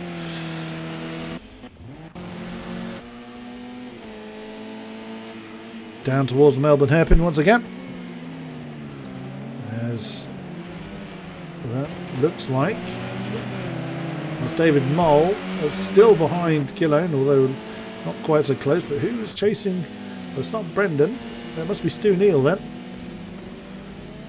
Where is he? Aha! That is the familiar sound of Discord, so I must be joined by the captain. It is Toby Owen. Good evening, Chris. Good evening. Well, what a night we've had thus far, sir. Absolutely. I mean, in both lobbies, no spoilers or anything, but the lobby is well worth watching as well. But yeah, the quality of racing, particularly in the middle of the pack, has been absolutely fantastic tonight. I've had a lot of fun screaming about the midfield antics. The top two have just danced off into the sunset as 33-6 straight out of the bat. Looks like Jameson setting up for the clean sweep for tonight. He's been absolutely flawless. Well, in the warm-up for this race, he set a new world record lap time for this track, so it's showing his intentions really early. Very much so. Excuse me, just grabbing a drink there. That's only what Stu Neal's had a pretty decent run. Yes, he's jumped 2 positions in the championship. He was one of the drivers that I might have been able to catch, but that is no longer the case. I am secured in 9th place in the championship. I can't go up or down, so I thought I would sit out this last one and come and witness the unfolding of this fantastic spectacle with your good self. Ah, you're always welcome. I tell you who's had an absolute stormer tonight compared to the rest of his season is this man. Mr. Benson has had a torrid season, but he's been really up there tonight. It's good to see a bit more of a return to form for the lead sim racing number 71. Absolutely. I know he's, as we all did in 2020, there have been a lot of circumstances that have not made life easy, and I know Carl's been affected by that, so it's great to see him back and great to see him enjoying his racing again. Absolutely. 2020 was a very difficult year for a lot of people for various reasons, so yeah, absolutely, it's good to see him back towards the sharper end. David Moll's had once again a bit of a mixture, but we saw him saw him up in 4th at one point. You had some great scraps as well, which we caught. Properly found my groove this weekend. Race 1 was brilliant. I think I was a 5th place finish in race 1, which is one of my best results of the year. Race 2 had good pace, but unfortunately I think we in midfield tried to go about 5 wide into the hairpin, and I was on the outside, so that did not end well for me. But yeah, really good racing this evening, really good. Now, have you raced at Donington in real life? I have, yes, and this layout as well, with the GP loop. Now, I've asked this question of a few members of the Classic Sports Car Club who I'll be commentating on in real life at Snetterton later this year. How well do you feel it's translated in Project Cars 2?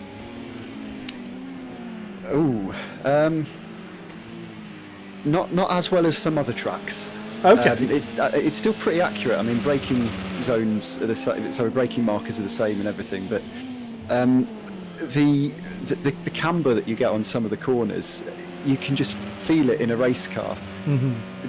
You have to wait until a certain point to get on the power, or before you can turn in with the weight transfer. That's obviously, it's very difficult on Project Cars 2 to get that feel, because you don't have the movement of the car in the same way. So that, for all I know, the track might be perfectly rendered and I'm doing Project Cars 2 a disservice, but the feel that you get, because it's in real life, it is such a circuit that you feel your way around with all the G-forces and the undulation. You lose a lot of that in the sim world. Yeah, it's difficult unless you spend an astronomical amount of money on full motion rigs and things like that, which the average user just isn't going to do.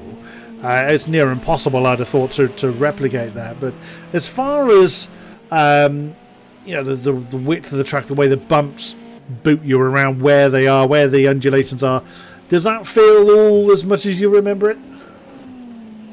Yeah, I mean, I'm not the most experienced of racing drivers, but Donington is my local track, so I've driven it a few more times than some of the others. I don't profess to know it intimately, but yes, it's fairly accurate. It is a great circuit, though. Yes. I don't get on with it in real life. Oh, fair enough. But that's taking nothing away from the circuit. It's just it doesn't suit me in real life. It clearly suits me on on the sim racing world, so I don't know what I'm doing wrong. No improvement there for Mr. Gillone, or he's just completed an out lap, not entirely sure. As Alex Jameson is continuing on his merry way, 33.3. Still his time, 1.3 seconds ahead of Andy Gillone, but 34.7 isn't his normal pace. No, the top two have been well clear in all the sessions we've done. Haven't they in a league just? of their own. Now, Donington I've been to is one of the few circuits I've actually been to, which are Donington, Silverstone and Castlecombe. Are the three tracks I've actually visited. And as previously mentioned, I will be going to Snetterton. And it was great to actually be there and recognise all the landmarks I've known from the sim racing world. And I will say it was blooming freezing when I went up there, which was in late September for my meeting with the Classic Sports Car Club to get into the actual commentary box, and it was absolutely brassic. It's not a lot of windbreak at Donington. I think, but it's in the flight. It's in a flight path, isn't it? Because there were quite a few aircraft that went over the top of it. Yes, and one aspect actually of Donington that isn't replicated on the game is because it's on a flight path. As the planes go over, they deposit fuel. It gets very slippery, doesn't it? Yeah. And after it rains at Donington, it is an absolute ice rink because of the air fuel that's down on the track. I'd heard really that. Replicate that in the sim world. No, but I'd heard something similar, particularly here at Redgate. We look at Andy Gillone get a 33.8 on the board at the same time that Mr. Jameson gets a 33.2. Absolutely inhumanely quick. As Andrew Gillone dances around Gary Cooper, who was just coming out of the pits there. It's a shame we're not seeing Roy Grassi on field. He's had a technical trouble, I see. Yeah, real shame, because we've been focusing on the battle for the top spot for the top championship, obviously. But behind them, the battle for third has been just as intense. It's been Roy Grassi, David Moll, Mark Kelly, Aaron Large, all involved in that all season. And it's a real shame that Roy's not been able to see that out with us this evening. Wow, just realised 3rd to 13th is 9/10 of a second, which sounds about right. That's absolutely, and it's actually Quentin Chauvetot, who for some unnameable reason always appears as his gamer tag of Whisper Red. He doesn't seem to matter what he does. He never appears as Quentin Chauvetot for me. I don't know why. That's Steam doing strange things as we see Quentin get the nose, get the tail dancing in these cars. Yeah, that final corner is horrible in the Renault. You really have to throw the nose in. There is Carl Benson. He's down in 9th position, but only 0.02 of a second behind Aaron Large. Jurka Sturbo, he's had a bit of a mixed night, but he's in 6th position. He's 0.02 ahead of Gary Cooper, so very, very close there. Alex Jameson has taken pity on everybody else and returned to the pits. Where is Mr. Gillone? Is that Redgate? Yep, he's starting another lap. 33.860. Alex has improved again. He's a 33.2 now. He did that a little earlier on. Now that's crucial actually, because I've being the stats geek that I am, I've been sitting with my calculator and working out all the permutations. Alex has obviously had a fantastic evening and taken both race wins, so he is very much in the driving seat going into this final race. So much so, in fact, that Andy Gillone has to win and beat Alex's best lap time. Ouch! In order to take the title. Well, he's the only one that can. But that's a very tall order. But I think Andy Gillone was still saying, he's going to push on, but does acknowledge he's going to need some bad luck from for Mr. Jameson in order for him to take the title. But wow, he is absolutely pushing that BMW beyond what seems possible to try and get to that all-elusive top spot. Heavy on the brakes into the Melbourne hairpin. 2.5 minutes to go. Oh, lovely slide there from the Beamer. Catches that nicely. When I was at Donington, they used this loop actually as the staging area for the next race about to come onto field. So they used the national layout. We saw quite a few people bury themselves in. There's like it's not concrete, but there's a bollard that sits at the Robert chicane, which claimed a few cars when I was there. An improvement in time, but not position for Andy Gillone. 33.641 reduces that gap to 0.3 of a second. and as they were in the first qualifying session, another second further back until we get to the rest of the field. Indeed. And from Jason, then the rest of the field is covered by a second. Indeed, So it is. Yeah, 3rd to 13th. It's, the top two in their own race, and then the rest of the field covered by a second. It's been one of the closest rounds we've had all season. What a fantastic way to end it. Absolutely. Yeah, absolutely.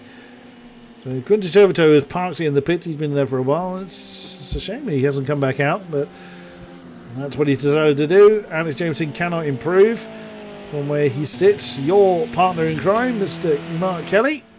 He's heading towards the end of his lap, 35-1. Where would your best sit you at the moment in this grid? I've no idea what I managed in first qualifying, actually. In fact, I've got the results. Let me check. I've been doing about 135.0 to 135.3. So. Well, that's between 5th and 10th. Yes. Yeah. So I was my best lap time. Ooh! It was a 135.3 in qualifying last time. So Mark Kelly's just done a 34.6 and just shot him up to 3rd place. Oh, excellent! That's what we like to see for the Go For It racing duo. Very nicely done. Brendan's had another rough night, and that car really highlights that. Currently sit in 12th. Jay Daniels, I've commented on this before. Maybe you can shed some light on this one, Toby. That in last season and also in the Clio Cup that we had in between seasons 1 and 2, Jay was right up there, but it just has not shown the same level of pace this time around. No, and I think he did in the first half of the season, certainly, because he was, in the same sort of space as me, so very much mid-pack. I do know that Sugo, that we did last time out, was his birthday. So right. Fair play to him for actually coming and racing on his birthday, but I'm sure he would have had other things on his mind than practicing for the VTCC. Jason Powell, I think he improved a little bit again at 34.559. He did, so he took another 10th of his time. Where is the Scotsman? He is indeed. Mark Kelly. Oh, little wide, dragging the engine to death on the exit of the Melbourne hairpin. What can he do? 34.618 his time. Now through Goddard, and he has parked it. So no improvement for him. Where is... Big question. Where is the Can Scotsman? Andy Gillone beat that time? He's pressing onto the line. Oh! Oh, by 5,000ths of a second! Does not deny Jameson the top spot, but oh, wow, if that's anything to go by, we're in for a hell of a showdown on our final round. Oh, my days. Well, then, so the grid is once again dominated by Jameson and Gillo. Behind them, row 2 is Jason Powell and Mark Kelly. Row 3, Stu Neal and Aaron Large. Row 4 is David Moll and Carl Benson. Row 5, Jakob Sterber and Gary Cooper. Row 6 sees Jay Daniels and Brendan Van Heeden. And Quentin Chauvetot takes the tail of the field as the lone runner on row number 7. Well then, outside of the top 2, where's your money, Mr. Owen? Could I just ask, sorry Chris, could we just scroll down to see those bottom 3 for me? There we are. I hate asking you to do such a thing, but yeah, No, just so I not at can record everyone's positions. Bit of course. Official. Right, so yeah, outside the top 2, I mean, pace-wise, everyone's so similar. It will definitely come down to where people are at the end of the first lap, I think, if they can avoid the carnage of the opening lap or so. Well, I use the word carnage. We've not had much carnage. There's just been a couple of bumps, but Jason Powell, for example, found himself dead last at the end of the first lap in race 2. So if he can keep it in that sort of area that he's in on the grid, he's got a great chance of taking another podium. Yep, I was going to say Jason Powell as well. Judging by past form, or certainly recent form, I would agree that Jason sort of really, he said it earlier. He had a very lonely race 1 because he avoided the carnage and just watched the top 2 run off into the distance, but then just kept the gap behind him. There's been a few incidents we've had tonight, but we don't have time to talk about it right now because everybody has readied up. It is time for the final time of this season to wind them up and let them go. And yet again, Gillone gets another one of his absolutely storming starts. How the hell does he do it? Every single time, bar a few, he has absolutely nailed the start and into the lead for Andy Gillone. Mark Kelly is into third place. Jason Powell has been demoted one. Down through the hills they come. Everybody has survived so far. It's difficult to know where to look. Let's keep an eye on the front. Gillone this time has managed to negotiate the old hairpin correctly. We look at Benson, who's shoving Quinton Chauvetot along. Get on the roof cam, actually. You can see, someone's doing a bit of lawn mowing there, kicking up some dust. But everybody, so far so good. That's an unusual line from Quinton Chauvetot. And it does look like everybody has survived the first few turns. Yeah, fair play to everyone. That was great, and I don't expect they'll separate too much from that for the rest of the race if past form's anything to go by. We've already got 2 penalties on the board. Jay Daniels and Carl Benson, 2 seconds and 1 second respectively. Oh, and there's another 2. We've got 4 cars of penalties before the end of the first lap. Jason Powell, he's been very unlucky with penalties throughout the year. And Stu Neal. Gillone leads Jameson. Powell now back up into third position, ahead of Stu Neal. Large flying off in the background at the chicane. You did, and he's had an argument with something very, very solid. Again, that's twice tonight. He's hit the wall. I didn't quite see the incident happen, but this time it's Jameson that has the half-second advantage over Andy Gillone. But plenty enough can change as we head into the twilight now. From a driver's perspective, do you feel that the time of day makes a huge amount of difference here? No, not really. I mean, because it's an undulating circuit and at points you are looking uphill, there's occasionally at this sort of time of day the sun will be in your eyes, particularly for those with VR.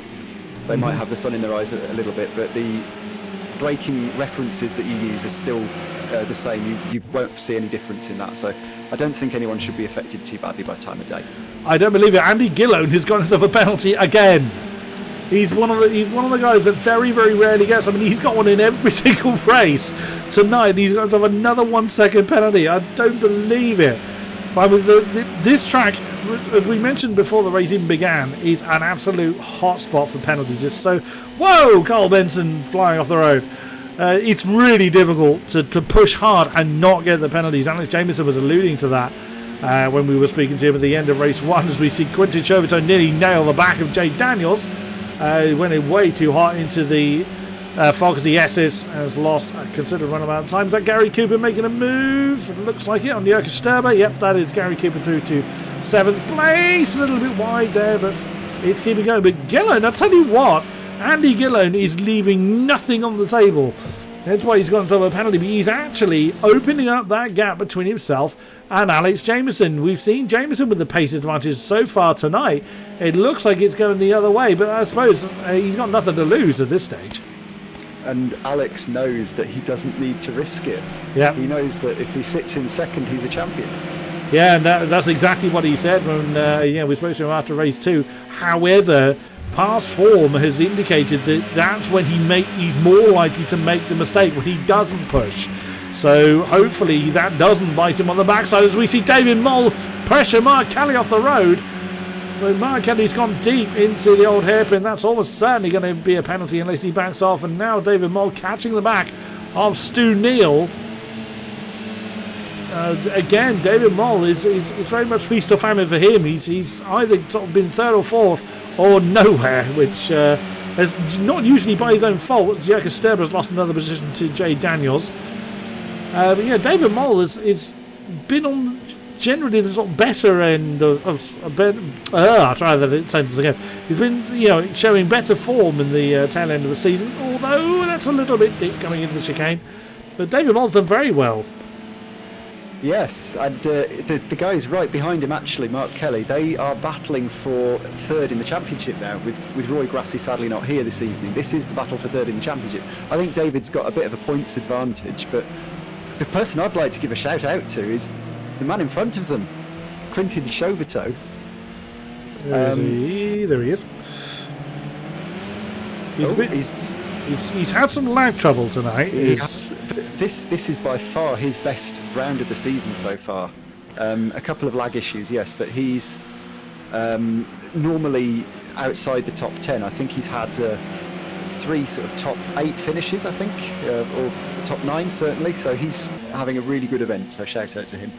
Yeah, fair play to Quintin. See the season off, see it off on high. Why not? Mark Kelly is still right with David Moll and not far ahead of them. It's Stu Nils. So Stu's still got the pace advantage a little bit over our resident German. Oh, that didn't want to turn in. Carl looks very reluctant coming through McLean's. And I hate this. I say hate this corner. It's a very challenging corner, is Coppice. Yes, that camera angle doesn't do it justice. From No. the cockpit, you literally cannot see where the apex is. You have to get a feel for it, and if you miss the apex by 1/10 of a second, you're off. You're You wide. are. It has happened to me a couple of times in race 2 actually.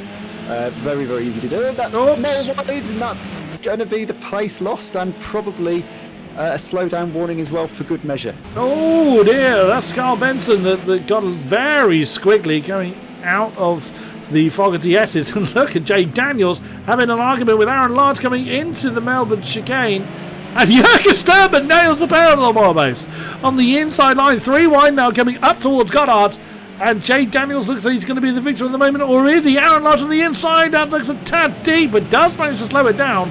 Aaron Large now up into 8th place. Jay Daniels 9, Jurgen Sturman 10. And Carl Benson at the back of the particular train. Wow, Gary Cooper's had a rough one. He's down in 12th, but we did see him have trouble early on. Wow, goodness me. As is always the case, there is always fighting absolutely everywhere. Jay's Oh, come up Jay! as well. He's overdone that one at Redgate, I'd say, and he's going to lose another one. Yep, that's Jay Daniels down to 11th. And I wonder, now that Aaron's released, we were talking about Quintin having one of the best races of his, or one of the best events of his season. He's not that far ahead of Aaron, so it'd be interesting to see now that BMW's been unleashed from that pack, what he can do about the gap. Just checking on top 2. There they are. Still rolling on, and still fairly inseparable. Alex Jameson's closed that gap down a little bit. But, I mean, Alex Jameson did say that he really wasn't leaving much on the table, so whilst Andy was a few seconds behind him in the races 1 and 2, that was not pace difference. That was because Andy generally had a pretty bad start. He got his brake bias wrong and ended up off the road at the old hairpin in race 1, and ended up and in race 2 he started 6th, I think it was, a couple of positions behind Jameson. So always had traffic to face. So. And we saw them just 5,000ths of a second apart in qualifying. Oh no, he's got another penalty. Yep, 4-second penalty for Gillo now. Oh dear. But I mean, Jameson doesn't need to push on. He's unfortunately Andy Gillone's undoing it for him. That steep incline is becoming almost vertical now for Andy Gillone. Yeah. But also another thing that you don't get a proper appreciation of is just the amount of altitude change there is from the pretty much the highest point, which is where we are roughly at Redgate. Well, the highest point I think is actually Coppice, but we're still fairly high up. And then the drop down through Hollywood in the Craney Curves, it's actually quite extreme. Yes, I've been through it backwards in both the sim racing world and in real life actually, which is quite an experience. And then coming back up the hill again, if we go to the bumper cam, you might get a little bit more appreciation for it. Is Carl Benson gets on the inside line of Jay Daniels going through McLean's, and that there feels like a launch pad there on the way up to Coppice, but it really does make that apex completely blind. It's so difficult to see. And Carl Benson, sadly, his run of good form seems to have come to a bit of an end. But in saying that, there's still 3 positions directly ahead of him. And Gary Cooper's now up to 10th since we last looked at him. Oh, that's a little bit deep coming through that chicane. Here's another question for you, Toby. The likes of Redgate, it's really quite challenging to get right, or I always find it difficult. Is it as difficult? I guess it depends on what you drive, as we're nearly seeing 3 wide here again, going through the Melbourne hairpin. But I mean, you're an MX-5 driver, if I remember correctly. Yes. Is Redgate as difficult as it seems in the sim racing world? No, I've never had a problem with Redgate. It's a really nice corner. Carl Benson's still side by side with Jay Daniels at this point. You do run out of road very quickly if you go wide. Yes. But there's, as Carl's showing there, that you can go around the inside of the corner quite legitimately. There's more than one line through it. So, yeah, I've never had a problem with Redgate. Oh, Jameson's made a small mistake somewhere. He's now dropped to about a second behind Gillone, but he doesn't need to worry about what the Scotsman's doing unless Jameson makes an almightily catastrophic mistake and falls 4 seconds behind. There's only 4 cars on the field that don't have a penalty. That's Alex Jameson, Quinty Chauvetot, Jurka Sterber and Brendan Van Heeden. Everybody else has got penalties. So, I think Brendan's in the pits, so it's only 3 of the running drivers. Well, he's actually in the pit wall. He's sort of in the pits. He's nearly in the pits. Well, he's actually directly underneath the commentary tower. The commentary tower is actually directly... You can't see it because there's an advertising hall in there. On board with... there's just been a change of position with Aaron Large past Quinton Show. Oh, quite a long way, actually. That looks like Quinton's made a mistake. I think he's had trouble at the Fogarty S's by the look. I didn't see that one happen. Mark Kelly seems to be falling off the back of David Mole. So it does look like this is the first time all night the field's actually spread out. It's been absolute well, you know you've been in it all night. And Gary Cooper's now in 12th again. So Gary was up in 10th and looking to try and break away from this pack. He's now at the back of it. Oh, someone's had a lag moment there. I think that was Brendan. Oh, when is Brendan going to get his internet sorted out? Yeah, it's his provider. Yeah, it is. Yeah. It's not in his control. Yeah. No, it's his document. It is not in his control. So it must be very, very frustrating. Oh, that's one way to get through the old hairpin. Do you find you have to slide the Renault quite a bit to get it to behave itself? On this track, yes, definitely. The BMW tends to be driven like that. Oh, that's a bit slidey though. That's a bit too much slide, Jay. It's flashy, like but enjoying himself there. Yeah, it's flashy, but it's not fast, unfortunately. And Mark Kelly's closing in on David Mole again. And Alex Jameson's closing in on Andy Gillone again. Oh, yeah. There's been a mistake from the Scotsman somewhere. I would suggest that's probably in that Sector 3, which is where the BMW has been strongest. Or certainly where Alex has been weaker slightly than Gillone. Yeah, that's 0.8 of a second. And that's not penalty either. So Andy Gillone's lost 0.8 there with only 2 minutes to go. That's that's a near impossible climb now for Gillone. Alex Jameson with one hand on the trophy. Absolutely, he'd need to finish outside the top 5. It needs to stop. Increasingly unlikely every second that passes. Pretty much. So, we need to finish here, basically.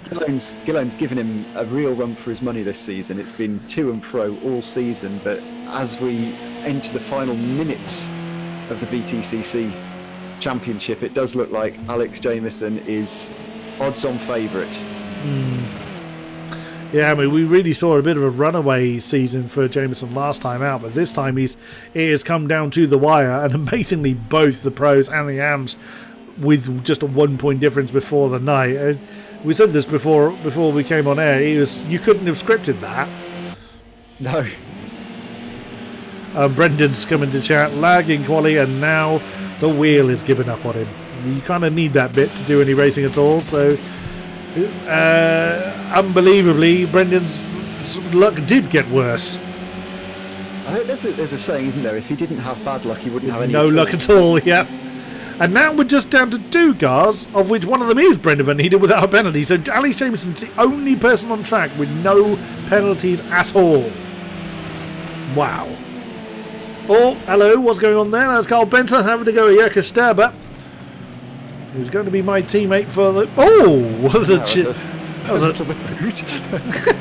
I don't think Jurka was best pleased about that, but he's making Carl work for it. But Carl's going to have the inside line coming into Goddard's. Oh! That was tad deep, but made it stick just about. No, still side by side now as they come back on towards Redgate for the final time. get the sense from the body language of the cars that this could be a little bit physical going down the hill. Well, neither of them wanted to give up. Jurka Sterber doing some lawn mode on the inside line coming into Reggae, and Carl, he's not. Oh, he's got him. He's got him before Hollywood. Very nicely done there from Carl. He's had a good night as Carl Benson. It's fair to say, but towards the top end, as they come through, the Fogarty S's again. Oh, Powell, where's Stu Neal gone?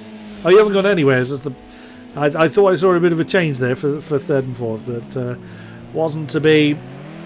Oh, Gillon's gone wide. Surely he's not going to let Alex through. No, I doubt it. Finish ahead on the road. But this is going to be Alex's race win and championship win. So, Chris, it's over to you to end the season for us. Oh, for the final time of the season, and Gillon, as he let him go side by side on the line bit, he has actually. I mean, there was no point really, Alex. Andy Phillipsing behind Alex, but your winner for this season and for this race is once again Alex Jameson.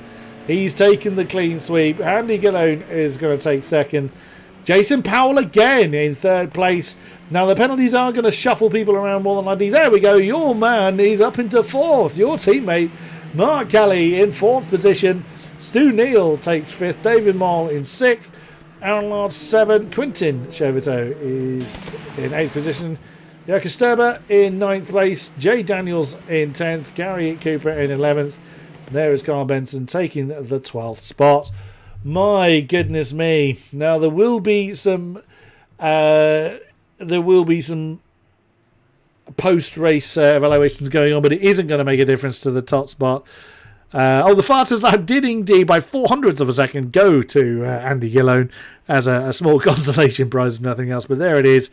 Your top 10, Alex Jameson takes the win, Gillon 2, Powell 3, Kelly 4th, Neal 5, Moll 6th, Aaron Lard 7th, Chevito in 8th, Sterber 9, Jay Daniels in 10th, 11 was Cooper, 12th Benson, and sadly Brendan Van Eden's wheel giving up on the opening laps of the race. Wow, what a season it has been. What a way to round things out, Mr. Owen. Oh, what a season, yes. And it's been a pleasure to take part in it, of course, but it's also been a pleasure to watch it. The streams have been fantastic, and nod to your good self there, Chris, but the racing action as well has given you plenty to shout about. It has been really good racing this year. Oh, you are not wrong there. Well, we have our top two in. Let's have a chance with our runner-up, Mr. Gillon. You really did give it everything, but did you move over and let Mr. Jameson take the flag there?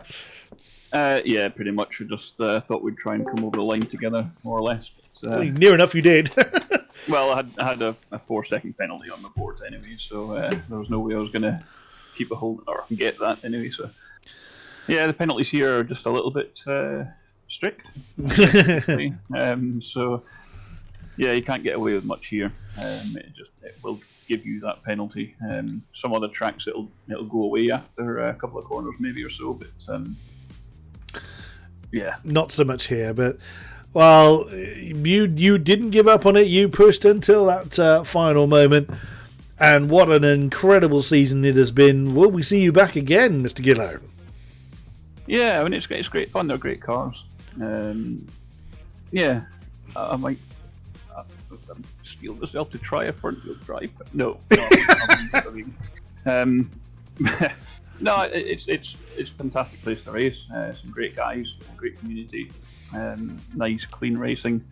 It's well organised. It's got awesome commentary, and you couldn't ask for anything more than that. So, a massive salute to the guys that are running the show. Yourself, obviously, and Toby, but there's also several other people that are kind of behind the scenes that are maybe not quite so visible as helping Toby out on the show, and it's an awesome job. It's just run so well. Could have done with some more rain, huh? But yeah, no, we'll be back. Try again. It's been a great pleasure to shout and scream about your antics. It always is. You always give me great pleasure on track, Mr. Gillon, and I look forward to doing it all over again. Thank you very much, Andrew Gillon. Thank you. Jason Powell, twice in one night. I know, what's going on? Isn't it? Well, again, we were talking that your pace has gotten better as the season's gone on when we were speaking in race 1, and here you go again. You've done it again. Yeah, it's ironic we were talking about contact that ruin races, because in race 2, yeah, that wasn't fun. But yeah, back to race 3, and yeah, that was great. Although it did come down to penalties in the end, or was getting close to. It was. I think Alex Jameson was the only car on track that didn't have a penalty of some description. It just goes to show you how difficult the track is. Yeah, it's mad. Oh, but you've enjoyed your time, I hope, in the VTCC? Yeah, this is obviously my first season with the VTCC, and I'm probably going to say it's the first of many, and I'd like to thank Toby and everybody behind the scenes who has obviously made this possible. It's been great fun. It's been something to look forward to at the end of the week. And yeah, hopefully I will return next season, maybe actually keeping up with the P3 pace. Amen to that. I echo those sentiments entirely. We look forward to your return. Thank you very much, Jason Powell. Thank you very much. Jason, can I catch you? No, nope, I can't. He's gone. What was going to be your question? I was going to ask, because Jason, as he said there, it's his first season of the VTCC, and I think by his own admission, that first round that we had back at Silverstone in the hazy past now, he had a little bit of a torrid time, as can be expected joining a brand new championship. And I was just going to ask him about his experience of actually settling into the VTCC and finding his pace. Well, he did allude to that in between races 1 and 2, which of course you were busy setting everything up and doing points calculations for.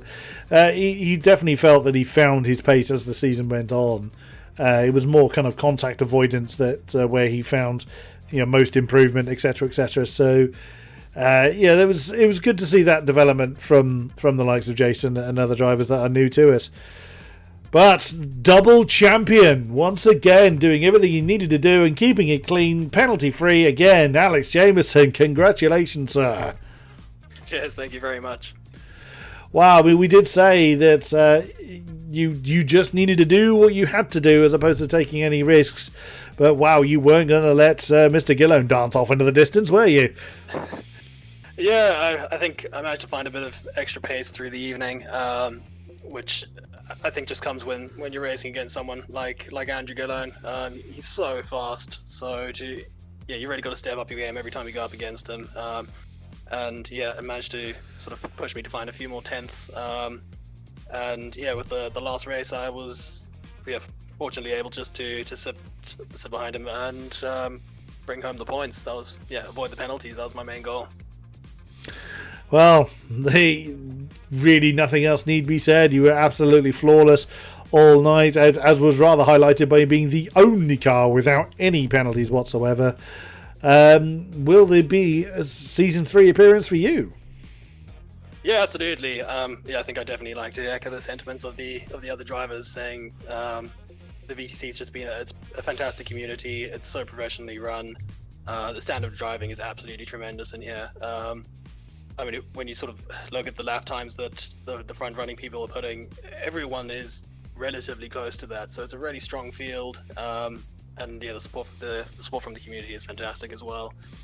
So yeah, big thanks to everyone who's helped run the series. Yep, amen to that as well. Mr. Owen, any final words? Only to say that I hope everyone who's been watching along with us, not just this evening, but the preceding 7 rounds as well, has enjoyed it as much as I have. As I said when I first joined you, Chris, not just as a competitor, because the racing has been fantastic to be a part of, but it's also been so good to watch and so exciting. And the championship battle that we've had has really added to that as well. So really, really looking forward to what the future holds. But right now, I'm going to savour what has been an absolutely exceptional season, and congratulations to both of our top 2. Special congratulations to Alex, because we know how quick you both are. To come out on top in a duel like that is a very special achievement. So well done. Absolutely. Thank you very much, Alex Jameson. Cheers, thank you very much. And that is going to wrap it up for tonight and for this season. as previously mentioned, we will be having the Vintage F1 season kicking off on the 27th, which I'll be... me and Toby actually swap roles. I will be on the track, hopefully not humiliating myself, and Mr. Rome, you'll be teaming up with a certain McRae Williams. Yes, equally, hopefully not humiliating myself behind the microphone. But I'm very much looking forward to that. And where will we find that? So that will be on McRae's Twitch stream. McRae Williams, we will, of course, put the links up on our Facebook page. So if you're not following us on Facebook, please do search for Virtual Racing Car Club, and all the links will be going up on there. But we will be streaming through McRae's Twitch channel. We always welcome any new entrants into the VTCC and its other leagues that we're also running. So head over to the socials, find us on Discord, and you may well have lunatics like us shouting about your on-track antics. Until then, it is a goodbye from the VTCC. We will return for Season 3 later in the year. But until then, thank you very much, and good night!